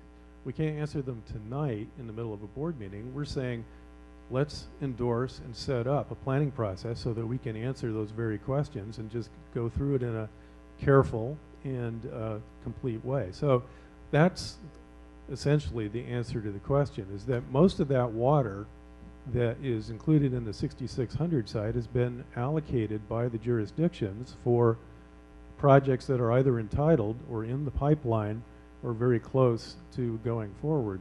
So that is why it is time to look at the augmented portion, which, as I said, was always included as a part of the reuse plan. And you can't just create these kinds of facilities out of thin air. We're also not saying that there's a commitment at this time to the 24 million aspect or any other aspect of it. We're just saying, let's do a planning process and let's sort of get a general feel for where we're at on this particular item. But if we don't do the planning process, then we continue to just kind of tread water, I guess you would say. Thank you, Mr. Inslee. Any other questions, any board members? Board member will speak. I thank the chair. I thought those were pretty good questions. I think Steve answered them pretty good. But I think once in a while, I think the executive director or staff need to take the FORA board back to the beginning and say, what is the requirement? We're required to provide water. And we can't keep saying there's no ratepayers to pay for it if we don't put ratepayers on the former Fort land, meaning build it. We have to have people on the land. So my question is, what is the requirement for us to provide the water? You know, how much water do we have to provide, whether anybody's here or not? We have to provide a certain amount of water, and then people will come. And so I asked staff just to clear that question up so we can have a base to talk about. Okay. I think I'm the staff referred to. Michael could answer the question too. I essentially answered it in the previous response, which is that the reuse plan says that 9,000 acre feet is what is required. It was understood that it would take a capital facilities program to build the additional 2,400. You can also assume that if you don't need it all at once, then you phase it in over time, or you use different, what they like to call flavors, different types of water, desal, reclaimed, it could be whatever, but you study it and you come up with how you want to approach that. But that's the requirement, is we need all of that 9,000. Thank you.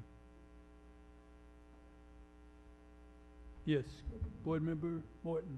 I just have a follow-up. So the 6,600 acre feet, or with the augmentation, 9,000 acre feet, how much are we currently pumping for the Fort Ord ratepayers?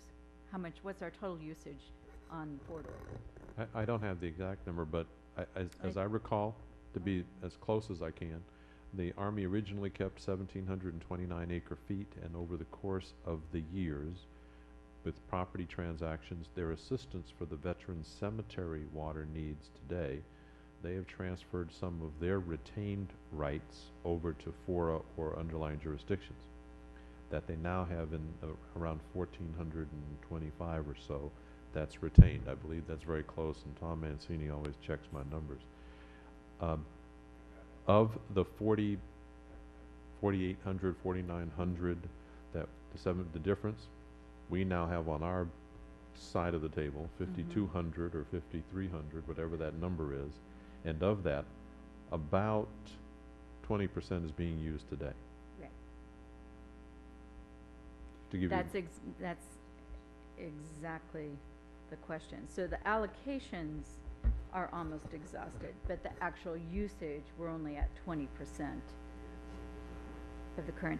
And I did want to point out that there's a representation in the MCWD third slide that the city of Marina is looking for additional water for Airport Business Park, Cypress Knolls.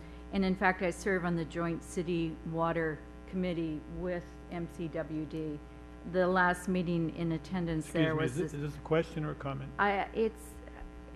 I don't know why this is here, because we have our allocations. I don't want anybody making decisions based on that the city of Marina is asking for additional allocations. That's a misstatement here. Thank you. So. Board Member Parker. It's not easy sitting here being chair. Go ahead. No, no. But it's joyous work, isn't it? It is. Thank you, right along, Mr. yeah. Chair. One of the questions that was in the initial PowerPoint that Steve Ensley put up there was, one of the questions that he raised was, you know, what's the impact on or what's going on with the recycled water? And I guess that's a question that I have too. It's not really spoken to here. It looked as though the RUAP was supposed to provide 1,500 of these 2,400 acre feet. So I guess I'd like to know what's happening with that and why we're talking about 2,400 more acre feet. The talks over that continue. The project has morphed a bit over time to become sort of an advanced tertiary GWR project. And Keith's sitting back here and may correct me, but we continue to work on negotiating with PCA as to how that line would come down.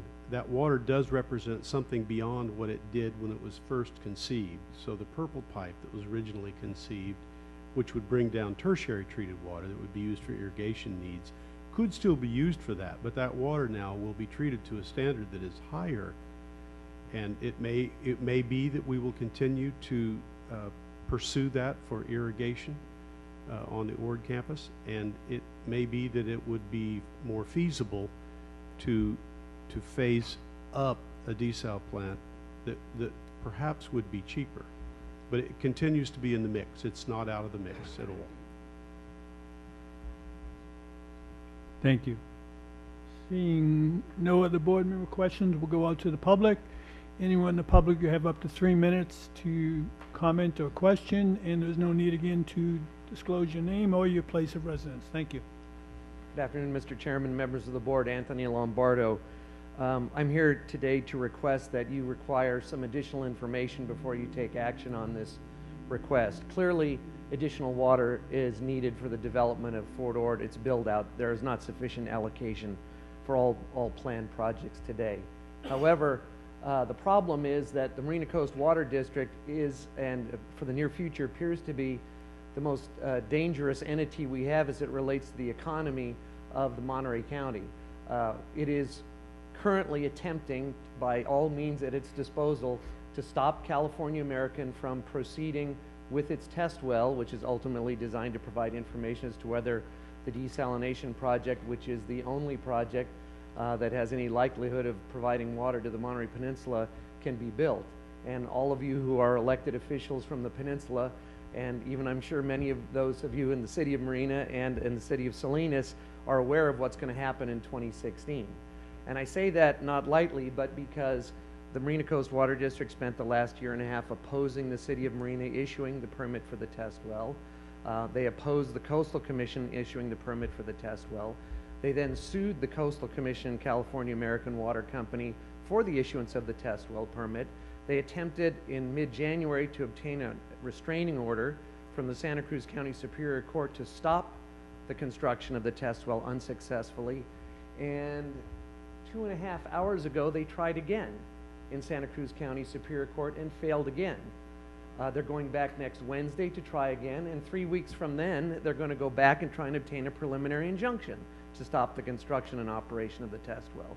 So, my concern is that the staff report is somewhat light on detail about the proposal. It did mention wells on the beach and wells on the CEMEX property. At the City Council, and Councilmember Morton and O'Connell may recall, the chairman of the Marina Coast Water District put up a photograph showing a line of wells on the CEMEX property directly in front of the location that the CalAm wells are proposed to be constructed. I can just see it now. The next thing we're going to hear in court is that FORA has blessed this project, which is going to will be interfered with by the CalAm proposal to construct new wells. So, consistent with what the board last night recommended, I'm here to respectfully request that you continue this matter for at least another meeting, have Marina Coast come back and show you that their proposal will not in any way interfere or at least condition your approval on the fact that the design not in any way interfere or conflict with the project that is underway now on the CEMEX property. It's just unfortunate, but the reality we live within, because that's the position that the Marina Coast Board has taken, and the conduct that they're engaging in is one that is to the detriment of all of our community. Thank you. Thank you. Got 3 minutes there and 11 seconds. Someone's got to make up the 11 seconds. Tom Mancini, as Mr. Hulamar says, I probably know more about every water that's out there. That's You're the right. 11 seconds. Okay, go ahead. When the Army, when this water allocation finally went out, I'm sure the only person that might be in here that remembers it is me, a Pendergrass. Engineers out here did a hydrant. And out of the hydrant, they had everybody's allocation. I don't know if Michael, it's 1995, 1996. The Army got 1,750 acre feet. The problem was that a couple of agencies, a couple of private entities were able to get allocations of that of seaside water, like Sun Bay Apartments got some water. And over the next last, up until the Army just transferred a few acre feet for the cemetery, they've given up over, let's see, 120, 138, 38. They've given up enough where if you looked at the hydrant, it was projected that between 1994 and the future, the Army would be down to 1,520 acre feet. Based on this last transfer that the Army did for the cemetery, they are at what was projected. One of the problems with allocating water is what jurisdiction you allocated in. In the city of Seaside, we use 4 acre feet. We use 1 acre foot for 4 dwelling units. It's 0.25 acre feet per household. Marina is unless you guys have changed, it's almost 0.3. In other words, you would get 3 houses for every acre foot. The Army, when they made their request for the 1,750 acre feet, was like a half an acre foot per household, but that included landscaping and everything else. So if you want to sit down and find out how much water is available, you might want to take a look at the amount of water you're allocating to each household. I mean, I'd see, because it makes a big difference. I don't know what PG's is, but you're subject to the Monterey Peninsula Water Management District, which is about 0.25, 0.3, whatever the case may be. But you have 2 different water agencies allocating water here. City of Seaside said, you want to build a house in Seaside, you get 0.25. Want to build a house in Marina, oh, you get 1/3 of an acre foot. So you might want to take a look at how you calculate what you're using, because there may be more water out there than you can think. And the other thing that I got concerned about is the general manager here made a comment about the odd military community. Tom, you have 15 seconds. Okay. I won't be often that I go over. But there are over I don't know where the 4,000 number came from, but it should have been that all ratepayers under non-voting, non-members are gonna have to pay the rates. Time's up. Thank you. Yep, got it.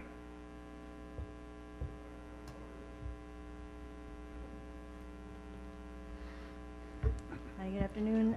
Jan Schreiner, again, Board of Marina Coast, but also today speaking only as a resident. These comments are not authorized by the Board of Marina Coast. And I want to clear with the chair, I heard the question of annexation come up a number of times. It's not exactly agendized. If I speak to those points as a former LAFCO liaison, will that be appropriate under the chair's discretion for the scope? I'd just ask legal counsel if that's going to be on the scope of the agenda to discuss annexation or listen to comments relating to the same. It's definitely borderline. If you could tighten it up, that would be good.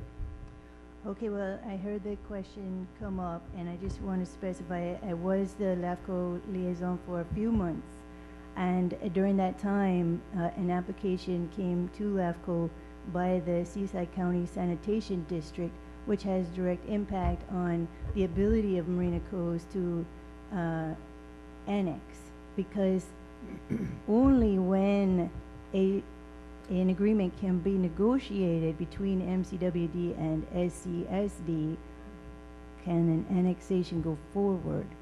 And this is the difficulty.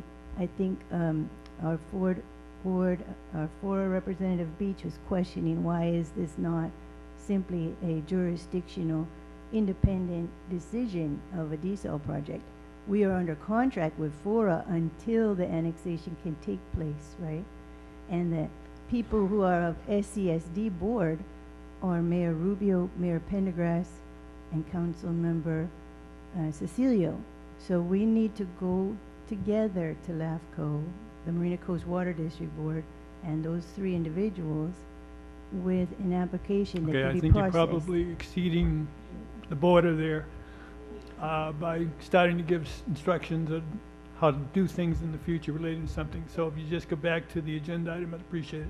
Yes, sir, and I don't mind making those comments again during the comments with items that are not on the agenda. That's good. But I also want to mention there were some other questions that came up. The cost of the water to a Cal-Am customer on Fort Ord is 3 times the cost of the water for a Marina Coast customer on Fort Ord. So I think people need to keep that in mind. And it would be appreciated by the customers of Fort Ord, I'm sure, if FORA could help with some of the payment to make this research go forward. There was a question of, if you have the water, they will come. Look at Marina Heights and the dunes. They have water, they have entitlements, they have no customers, but they did pull 17 building permits. 10 seconds.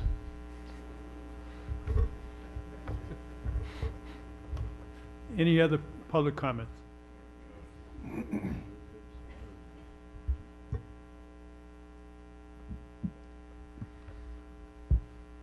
Keith Israel, General Manager, MRWPCA. I'd like to expand upon the staff comments and report regarding the RUAP project. As indicated previously, MRWPCA is in negotiations with Marina Coast Water District for use of some of the existing purple pipe underneath General Jim Moore Boulevard, but also for the completion of the entire purple pipe system. Just real quickly, some background. The recycled water portion of the RUAP project was going to be about 1,427 acre feet, roughly about half of the total amount. About 6 years ago, we entered agreement with Marina Coast to transfer some of the summer water that MRWPCA had for completion of that project, and as discussed earlier, that work was never completed. But both of us, Marina Coast and ourselves, have invested a fair amount of money over the last 15 years to develop some type of a recycled water system to serve the customers of FORA. Most importantly, we've been working, MRWPCA has been working with the Water Management District and also in coordination with the Water Authority on a new project called Pure Water Monterey. It's basically a groundwater replenishment project that would supply about 3,500 acre feet of advanced treated water for injection into the Seaside Basin. This project would propose to use the existing portions of the RUAP pipeline, and we could be online by the end of 2017. And we're going to have a draft EIR out for public review in about 3 weeks. So basically, we would request coordination with Marina Coast Water District and FORA staff on the proposed alternative report in the future. And we also believe it's possible to complete both a desal project of some size and a compatible Pure Water Monterey project that could later be expanded to provide additional non-potable water for FORA customers. With all this, we'd like to offer to also provide some type of an update on the Pure Water Monterey project sometime in the near future. Thank you. Thank you. Anyone else in the public wanting to comment? Good afternoon, members of the board. Tom Moore speaking as a private citizen. First of all, I'd like to urge the board to direct Marina Coast Water District to review that 1998 projection for how much augmented water is needed. It was a projection done in 1998 based on building standards and practices in 1998. Don't know whether in fact you actually need 2,400 acre feet of augmented water today. It seems to me that in 2015 it might be a good idea to have the answer to that particular question. So I'd urge the board to, through the Water and Wastewater Oversight Committee, to suggest that that calculation be revisited. Secondly, it was an interesting question earlier, and I just wonder if maybe it was kind of reversed when it was asked. The question was, would Marina Coast interfere with Cal-Am's project? But I'm wondering why the question wasn't asked the other way. Will Cal-Am's project interfere with Marina Coast's ability to meet the needs of its customers? I have to point out that perhaps I have to apologize, at least given some of the things I've heard today, for having done my job as a board member. My job is to ensure that there is water for the Ord community and water for Central Marina going forward. So if that means we need to get in a contest of wills with Cal-Am or anyone else who we believe have taken money from us or are potentially interfering. Mr. Moore, you're speaking as a private citizen, not as a member of the board of Marina Coast Water District, okay? Check. Thank you. All right. I didn't mean to cut you off, but just, you know, it's Right. tough being chair. It's tough being It chair. is. That's fine. All right. You got the point anyway. Thank you very much. I want to get muffs for my ears. Anyone else in the public? Michael Salerno. I'm just speaking tonight as a Marina Coast ratepayer. I'm also a Marina resident for 13 years. Over the past few years, I've been to a number of Marina Coast meetings and seen presentations from the directors on the subject of augmented water supply. And there were two themes that always came up. One was how much water we're pumping versus what was allocated on Fort Ord. Last time I checked, we were pumping, I think, 2,400 of the 6,600 acre feet. So the question becomes, what are we augmenting?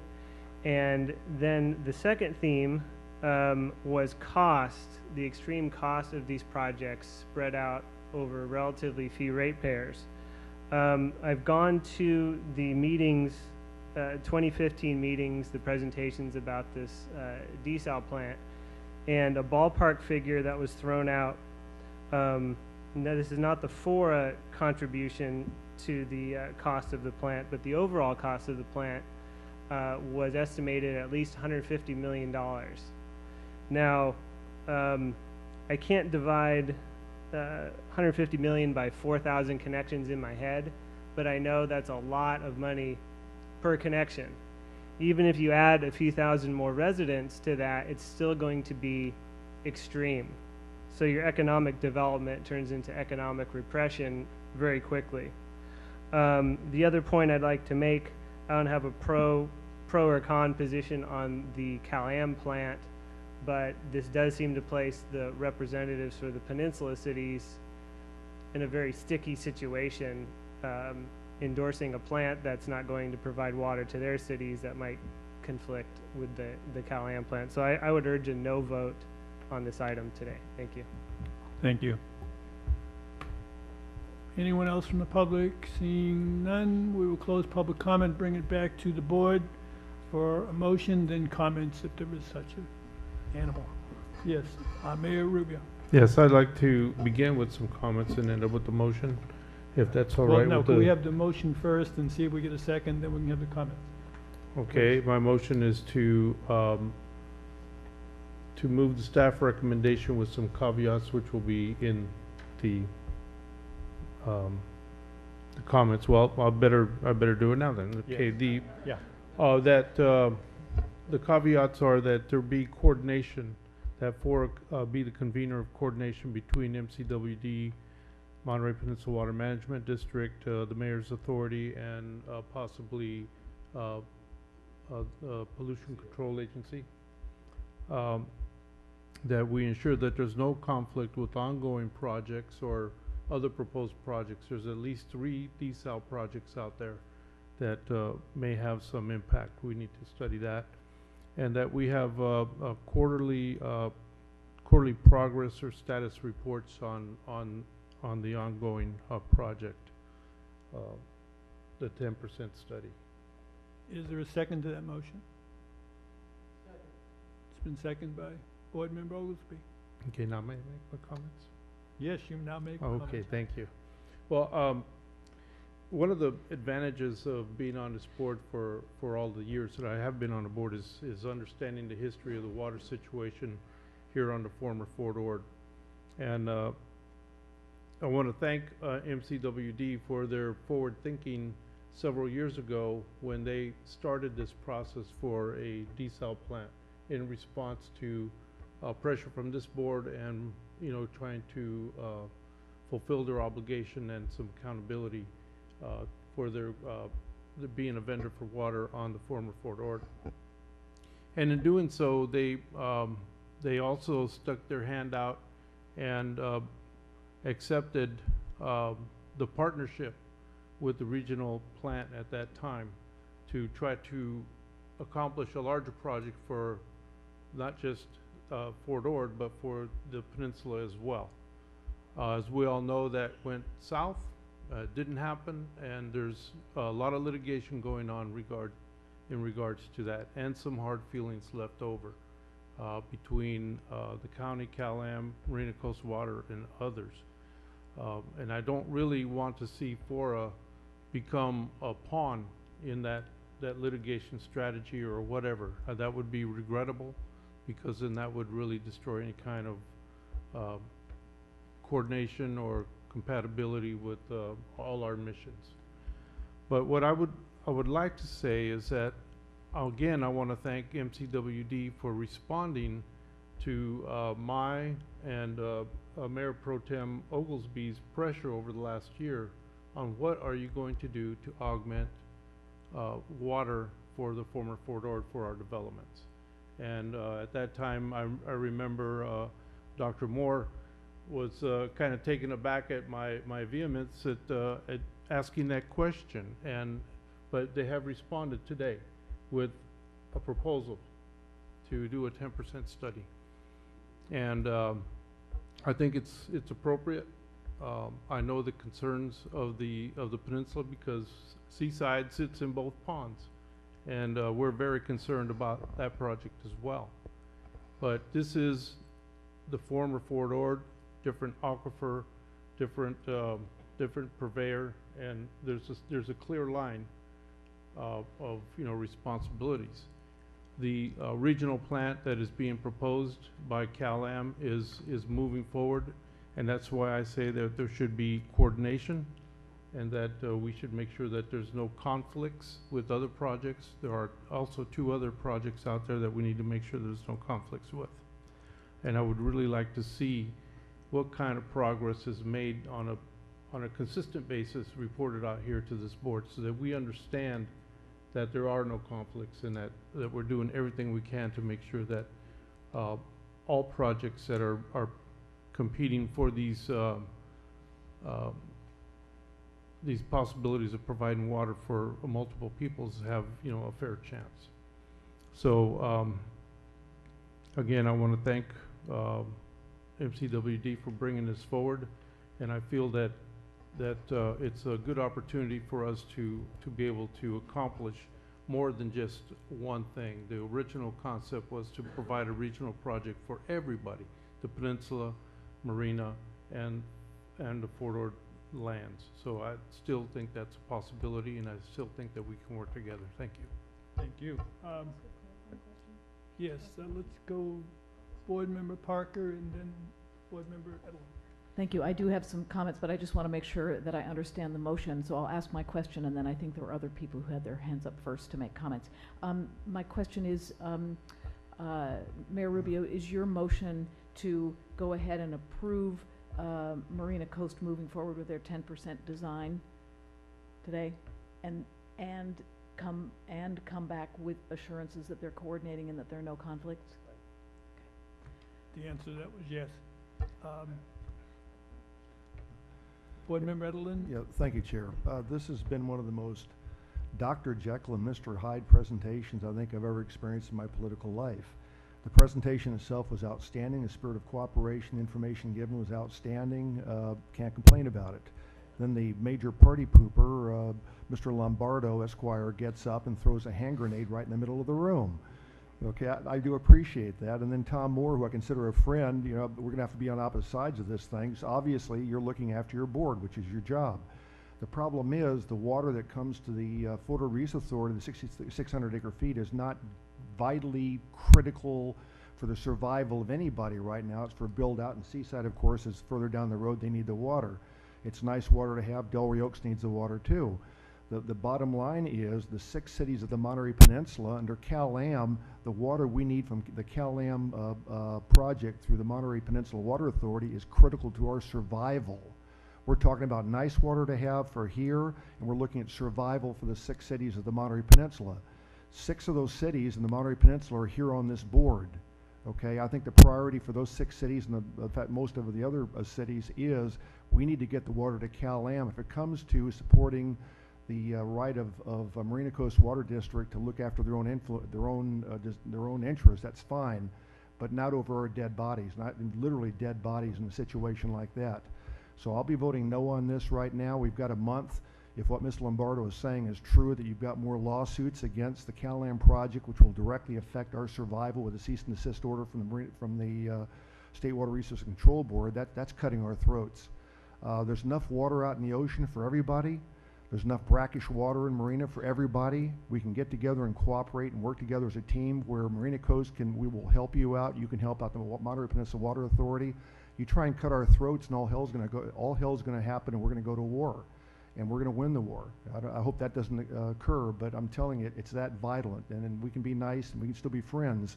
When it comes down to an item of survival on the Monterey Peninsula, we have to go with Cal-Am. We have to make sure those wells work. Thank you. Thank you. I think there was someone over here first. Give me a moment. Anyone over here? I did have a smaller point that was related to Jane Parker's, which is Board Member Beach, but it's a question. Then for Board the motion. Member Gunter. So I know that Mayor Rubio's answered the question about the motion, that it was meant to kind of lump together their moving forward plus making sure there are no conflicts. I was wondering how the sequence of that would work. In other words, left out of the motion so far is when do we find out that there are no conflicts? So you could order the motion that we find out about the conflict piece first, which I think is what this letter is about from the Peninsula cities, or no, from the Joint Powers Authority, that we just resolve that question and then go to that. But I know that wasn't your motion now, but partly it's also because the motion left out when we hear about that conflict question. Do we find out about it at the end of 10%, or we find out about it at 2%, or we find out about it before they start the 10%? So that was another building on Jane's question. Thank Can I you. answer that? Yes, go ahead and answer that before we go to Yeah, Board what Member Gunter. my intention in the motion is that immediately upon this motion, passing or not, that FORA convene all the interested parties and start that discussion. And the purpose of the quarterly or regular reporting is to understand that there are no conflicts as soon as possible. Now, it's going to take Marina Coast Water quite a bit of time. They haven't got an RFP out yet for the work, so that'll give us actually a jump ahead on that effort. Board Member Gunter? Thank you. Thank you. I'm going to vote no for a different reason. I'm voting no because it appears to me that we are going to take on another project and we can't finish one project. It's nice that the Monterey Peninsula Regional Water Authority would like us to step up and watch Marina Coast Water District to make sure they're going to do what's nice for them. But somewhere down the road, this decision should be made separately and independent of each other. I don't believe that this board should be stepping into this because we don't know the cost. We don't know exactly what it's going to cost those 4,000 ratepayers who we ultimately represent. They've got the largest city council I've ever seen of any city in the county or the state. You know, there's 4,000 of them and there's a whole group of us. So I would like to see us wait the month. Let's see where this is going. Let's find out where the wells are going to be before you convene an authority that in reality, I'm not sure has any authority to go tell Marina Coast Water District where they're going to put their wells, in Marina or somewhere out in the county. I think we're almost crossing the boundaries. Thank you. Yes, Board Member Parker. I wonder if we could avoid a war by, and I will offer a substitute motion, which is that we essentially do what Councilmember Beach was proposing, is that we direct Marina Coast to talk with CalAm. FORA can join in that conversation, the Monterey Peninsula Water Management District, and determine first that there are no conflicts before we endorse the 10% design. And if there's a second, I have a couple comments. I suppose I should second that, Jane. Thank you. Since it was your idea. I suppose that is the second, right? Okay, that's the second. A resounding second. So I don't really have any problem with the other some of the other elements of the staff's recommendation. I think reaffirming that Marina Coast is the lead agency for water supply planning, that happens jointly with FORA. But my concern is that the proposals that we've been hearing over time were not anything like this. This is kind of a radical departure, and there are a couple of red flags in this change in direction. One, as has been noted, is the potential conflict with the CalAm slant well, test and possible project. As people may know, I wasn't thrilled about the location of that slant well, but the fact is it's going forward, and I think we need to take that reality into account. The other concern I have is cost. This potential desal plant is very expensive. It's already been mentioned that there aren't very many ratepayers on the Ord community to absorb this cost. And it's also, as I've said on other occasions with Marina Coast, really charging current users with the costs for future users is not fair. And there have been some situations where Marina Coast has been sort of forced to do that. I don't think we're in that situation right now. So I think there may be other options for us to pursue that are less expensive.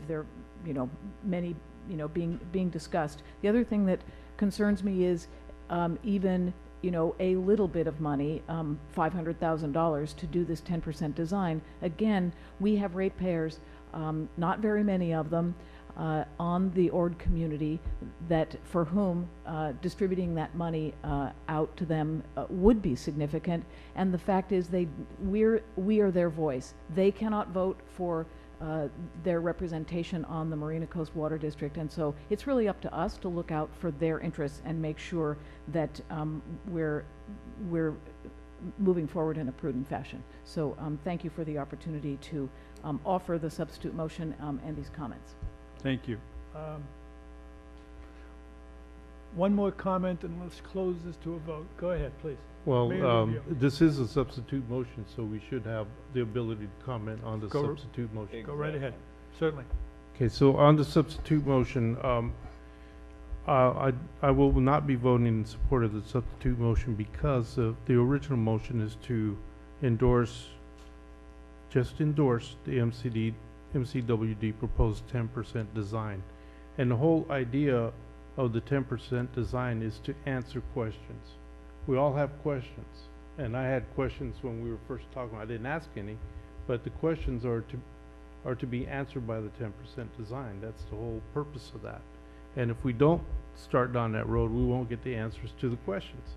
So part of those questions that will be answered in that 10% design are the conflict questions. And if we start right away determining through meetings and coordination if there are any of those problems, we can find out sooner than later. So those are my comments. Thank you. Thank you. Anyone? Board Member Oglesby and then Board Member Lay. I'd second the mayor's motion, but I thought I was going to vote against it anyway, for the reasons, right?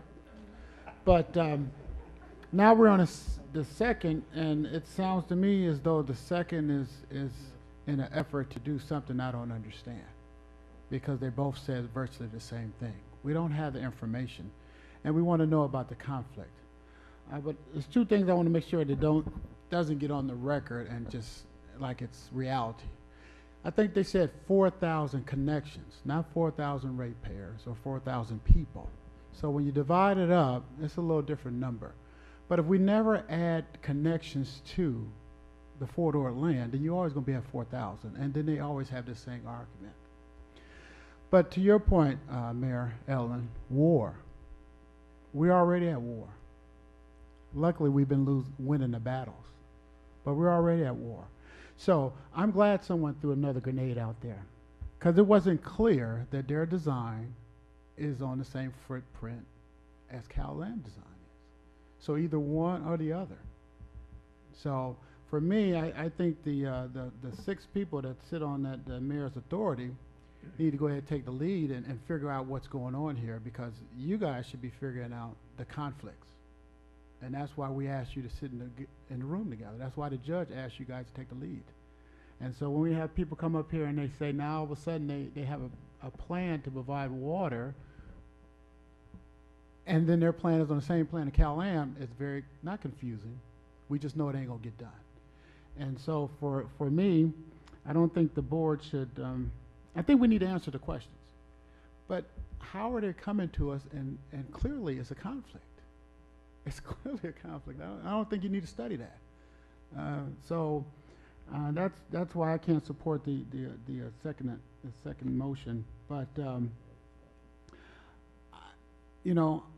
just quickly, Chair, I would just say that I don't think it should be on the back of the people that just don't forward it right now. But how do we add more people to the land if we don't provide more water? And so I really think we need to figure out what is the board's obligation for water, whether people use it or not, whether it's needed or not. I thought we had an obligation to make sure Marina Coast provided a certain amount of water. And then we get caught up into there's no money, there's no people. I just want to know our obligation. And if we don't fulfill it between 2020, then we don't fulfill it. But I would like to know what was our requirement to provide a certain amount of water. Thank you. Board Member Lay.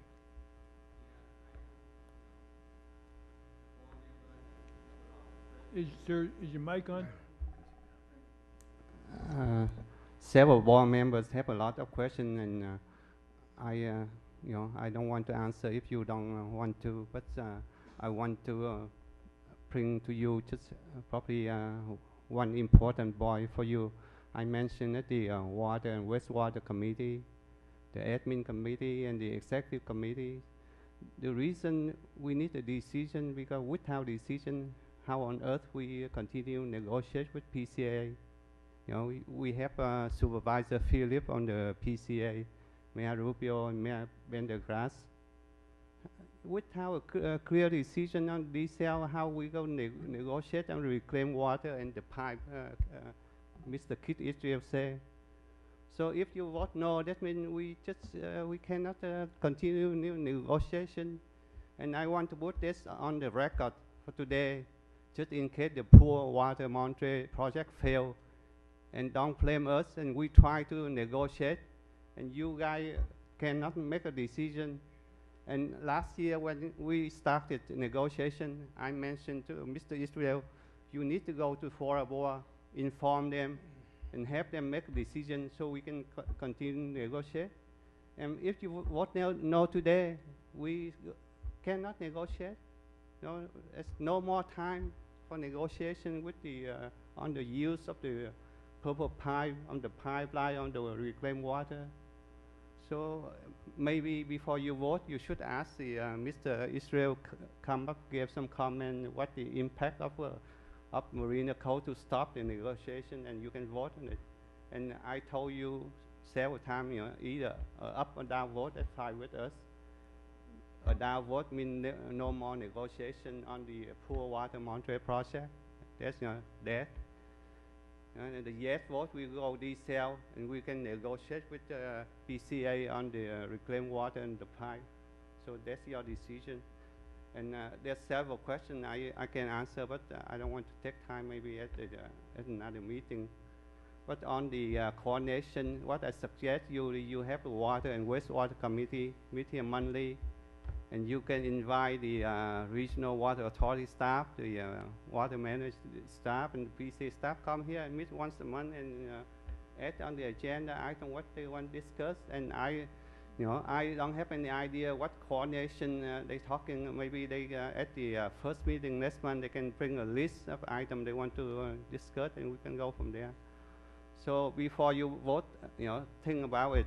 And for the record, I will make clear that this one is recorded, and don't blame the Marina Coast if that negotiation failed. Thank you very much. Any other comments? Yes, Supervisor Phillips. See, I remembered. Thank you. No, I just think there's a lot of questions that need to be answered, and I don't think they've been answered, and especially when you have, and they say there's no conflict when you're involved in a tenacious lawsuit. There's obviously conflicts, and trying to coordinate between those two is a real uphill battle. But there's a lot of questions been raised by us and the public that I think need to be answered before we make a commitment on it. Thank you. Board Member Morton, and then Board Member Potter, I think is. I think I've yet to say anything all day. It's been painful. Yes. We have been fortunate, haven't we? I want to echo what Mayor Gunter said, which is that as a board, is it really our jurisdiction to be finding out what the conflict is and making decisions about conflicts between different agencies about water throughout this community? That there are other jurisdictions now, including courtroom jurisdictions, that are making decisions. And I don't think it's the task of us as a FORA board to get in and decide between CalAm, MCWD, anybody else, in who gets the right to go dig and pump out of the 180 aquifer. City of Marina has a stake in that as well, and other than our representation here as from that city, where's that voice in this discussion and the impact? I think it's appropriate for us to vote no on both of the original motion, the substitute motion, and just accept the report and allow the jurisdictions of the court decide the conflicts that are before it, and allow the regional boards that exist for these kinds of conflicts decide it. It's not us. So I'm urging everybody to vote no on both the first motion and before that, the substitute motion. Let everybody go to their right venue. Thank you. Board Member Potter. So, I couldn't agree more with what both Gunther and Morton have said. I don't think this is necessarily something that's ripe for prime time. And I think actually both of the motions are trying to accomplish the same thing. One was for 30 days to talk about it, and Jane asking for an indeterminate extended period of time to basically do exactly the same thing, get more information. The intent of the letter from the authority is very good, that basically we request and welcome an opportunity for coordination and cooperation. I mean, that's basically what we should be doing here.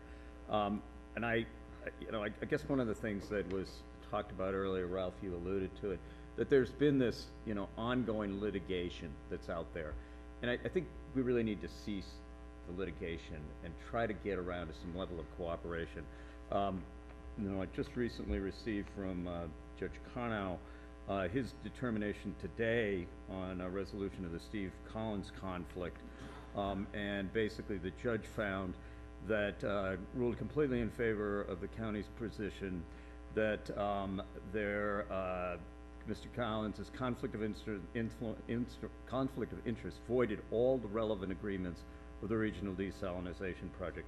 And I quote right from his statement, "I've noted that a conflict tainted by a prohibited conflict of interest is void from its inception. The reimbursement agreement, settlement agreement, project management agreement, and W water purchase agreement are void." Now, I was a big supporter of that project. I believed, and the Board of Supervisors believed, that that was a good cooperative effort. None of us anticipated this kind of a conflict that voided those agreements.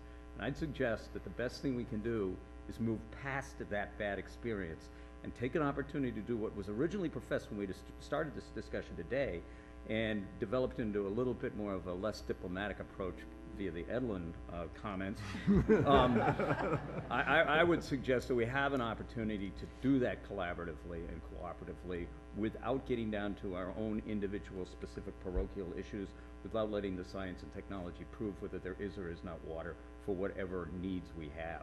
So I would offer an olive branch instead of throwing down the gauntlet and say to Marina Coast, let's just stop all this, he said, she said, we did this, that you did that kind of thing. You're wrong, we're right, blah, blah. I think we've got an opportunity to start fresh here. You've got a project you want to move forward. The Peninsula has a project moving forward. They're under different areas and different concerns. State Order 9510, the overpumping and pumping of the Carmel River, environmental concerns.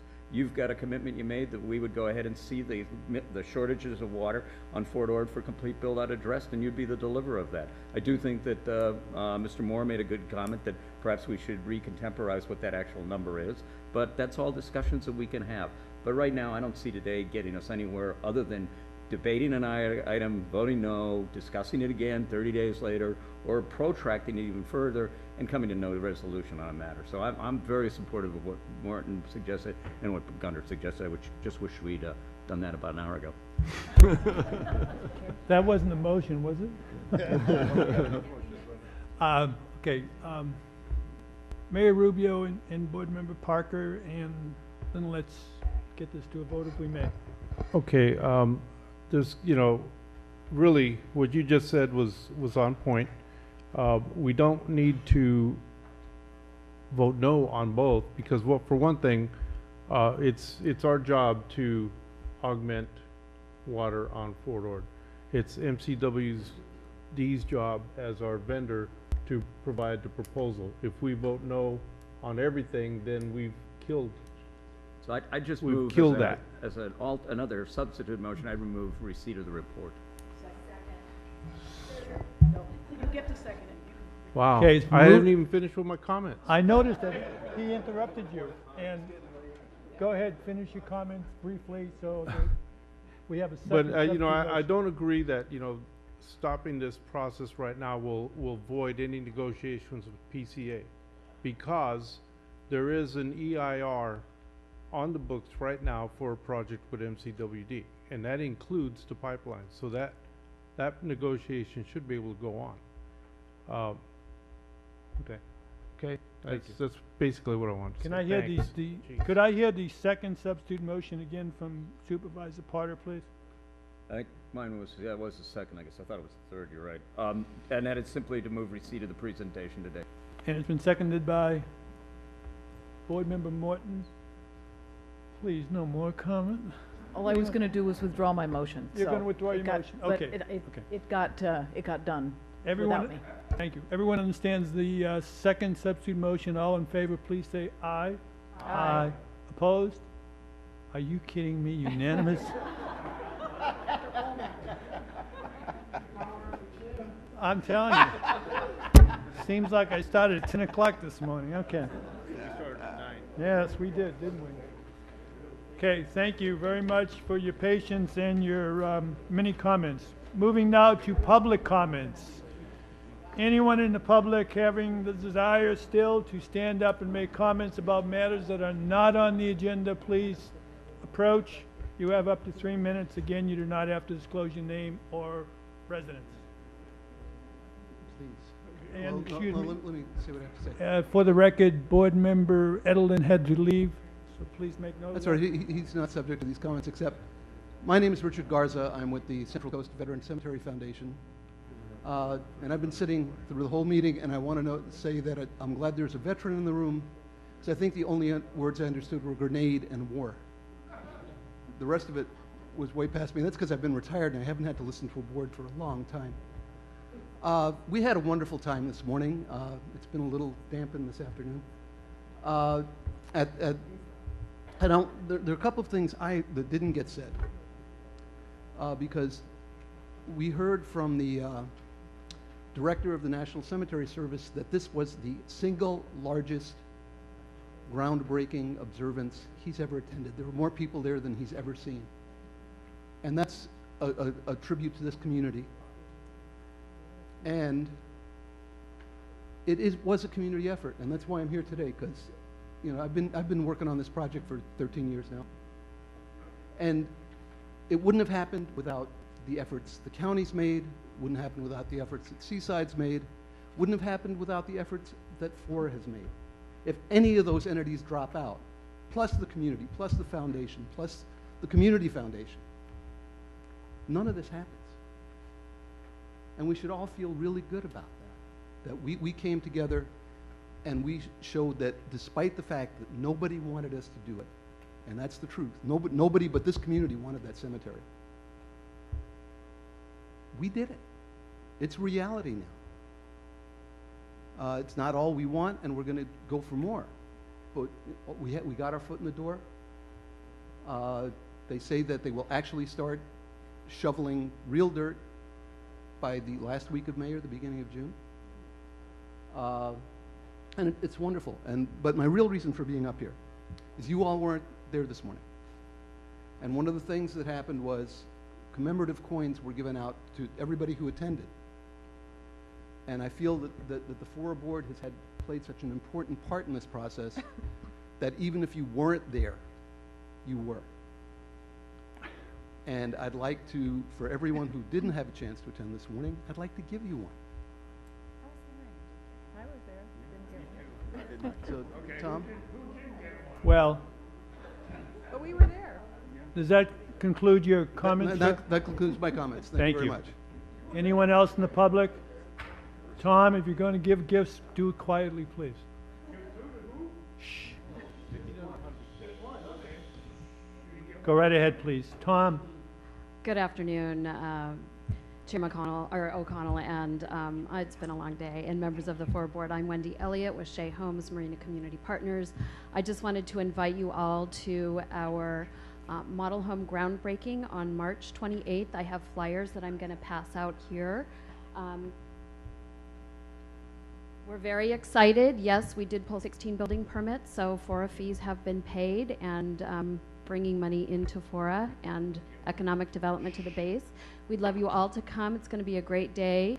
The mayor will be making comments starting at 9 o'clock. We will be having all sorts of fun for families, including sandcastle building contests and reusable bag giveaways. So please come out and join us on March 28th, starting at 9 o'clock in Marina at the corner of 2nd and 10th.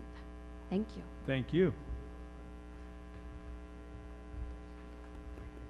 Hi, Jen Schreiner, speaking as a resident of Marina and a former liaison to LAFCO for the Water District. I just wanted to try to make it a little more clear, and probably it would be best to have Executive Director Kate McKenna come and explain to FORA what is the holdup for the LAFCO application to annex those ratepayers into the jurisdiction of Marina Coast Water District. And my understanding is that a municipal services review needs to be completed. And prior to her ability to complete a municipal services review, Mayors Rubio, Pendergrass, and Cecilio representing, Council Member Cecilio representing Seaside County Sanitation District need to come to an agreement with Marina Coast Water District about the sewage, the wastewater services area. They are, in their application, proposing to take the entire Ord Community, Marina Coast ratepayer area at this time for wastewater, and that seems to be slightly confrontational in a way. So if we are going to all come together with the olive branch, we need to come together with some very serious and compromising negotiations rather than in your face, we want all your turf kind of application. So I think it would help for all the FORA members to consider asking that Mayor Rubio, Mayor Pendergrass make an appointment with representatives of Marina Coast. If you don't understand my thinking on that, please bring Kate McKenna to FORA first. Find out why a municipal services review is so important, why that application was so comprehensive rather than starting at some kind of a common ground, some kind of a olive branch. But if you've been wondering what the holdup is, it is because there's more than one agency involved, and some of the agency members are sitting amongst you, not telling you that they are involved in the holdup of the annexation. So we need to get the community leaders informed of what is required first. Then we need to get the community informed what is required. And the reason it is so clear for me is because the community has been coming before Marina Coast Water District Board, and sometimes they even come before the City Council and say, what is the holdup? What is not Marina? And that's the problem. People need to be made aware. It needs to be transparent why some people would be against annexation. That needs to be made 15 transparent. seconds. Thank you. Some of us do see some reasons for annexation, but there are some people who must see reasons to not allow it to happen. And that's what we need to have made transparent as a whole community. Your time is up. Ron Cheshire.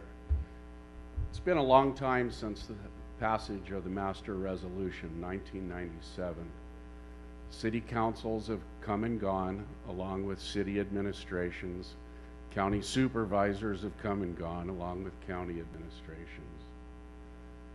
I think it's time, and I've asked before, that FORA basically put on some type of educational seminar in regards to what the individual jurisdiction's responsibilities are.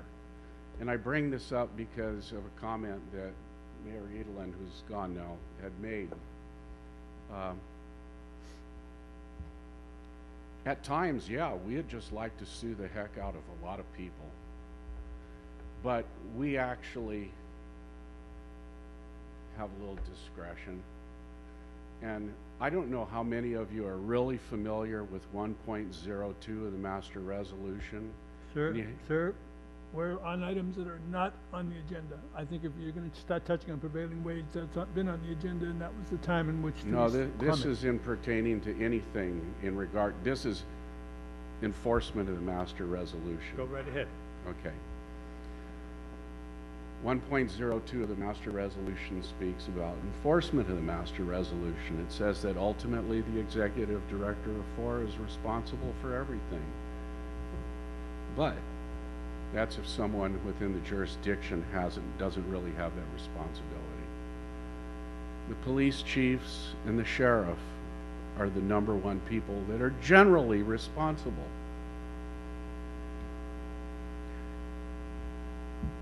Okay, they've been aware of things that have gone on, and I guarantee you there would be nothing that would be funnier than watching you guys argue about water than watching Michael have to bring the police chief and the sheriff up on charges, which is his authority and duty to do. If the master resolution is violated, it's a nuisance. It has a $1,000 a day fine to it. If people aren't doing what they're responsible for, he's ultimately responsible for taking them to court on charges. But I think there's probably a better way of doing things. And I won't get into the prevailing wage deal, but again, I would think that FORA owes it to all of you, all of the jurisdictions, to maybe have a little refresher course on what their responsibilities are. 15 seconds. That was it. I finished. Excellent. Thank you. Anyone else in the public? Seeing none, we'll close public comment. That was great. Let's go on to the next item, Executive Officer's reports. My name was called at least 5 times during that public comment. I'd like to respond, please. What's the wishes of the board as far as giving Mayor Rubio the opportunity to respond? Quickly. In terms of the annexation and the proposals that are out there, Seaside Sanitation District did a engineering study which it turned over to Marina Coast Water, who was supposed to do an engineering study, which they have not done. They provided some comments. We are meeting at the staff level to answer those comments. So it's not at the fault of anybody right now. It's at the staff level. So those things are moving forward. I would like to say that the negotiating committee that MCWD had failed to meet because they had changes in their board, they had changes in their leadership, and had changes in their general manager. And we waited for them to reinitiate contact. Thank you. Thank you. Executive Officer's report, please. Yes, the Chair O'Connell, members of the board, I want to highlight only item 11H on the Executive Officer's report. I believe the other items are very clear. Highlight a number of positive things happening at the Fort Ord Reuse Authority right now, but under the travel report, I want to point out that the annual federal legislative mission is going to happen in a couple of weeks from now, in April. It will have meetings with the Base Realignment and Closure Office. In fact, the headquarters office with Tom Letterly has become a high priority given the comment I made earlier about Arcadis' decision to eliminate a position. We're also going to meet with the Office of Economic Adjustment, the Environmental Protection Agency, the Bureau of Land Management. In particular, we're going to talk with the Economic Development Administration about their potential grant for building removal. While we're there, we'll talk a bit about the long-term stewardship obligations that FORA and all of its successors in interest with property will have with respect to properties that have been cleaned up. So in the case of the city of Marina, for example, there are covenants of the city that say the Army has access for certain things. In the city of Seaside, along General Jim Moore, there are certain covenants that have to do with access for munitions and explosives. Similarly with the city of Delray Oaks. There are a number of long-term stewardship and educational items that we will need to talk through. And in particular, we'll talk with Congressman Farr and the Army about finishing the remediation for the National Monument. The Army does intend to do some burns this year to clear additional areas so that the property can all be transferred and the monument can become whole. I also wanted to highlight that we are intending to do a state legislative mission in late April or early May, most likely. And of course, we will meet with Department of Veterans Affairs as the expansion to the cemetery is now highlighted for attention, along with our discussions with the Department of Toxic Substances Control and the Department of Fish and Wildlife, because the screen check of the HCP is now out and available, and the members of the public are now downloading it. Dropbox, Jonathan? Hooray.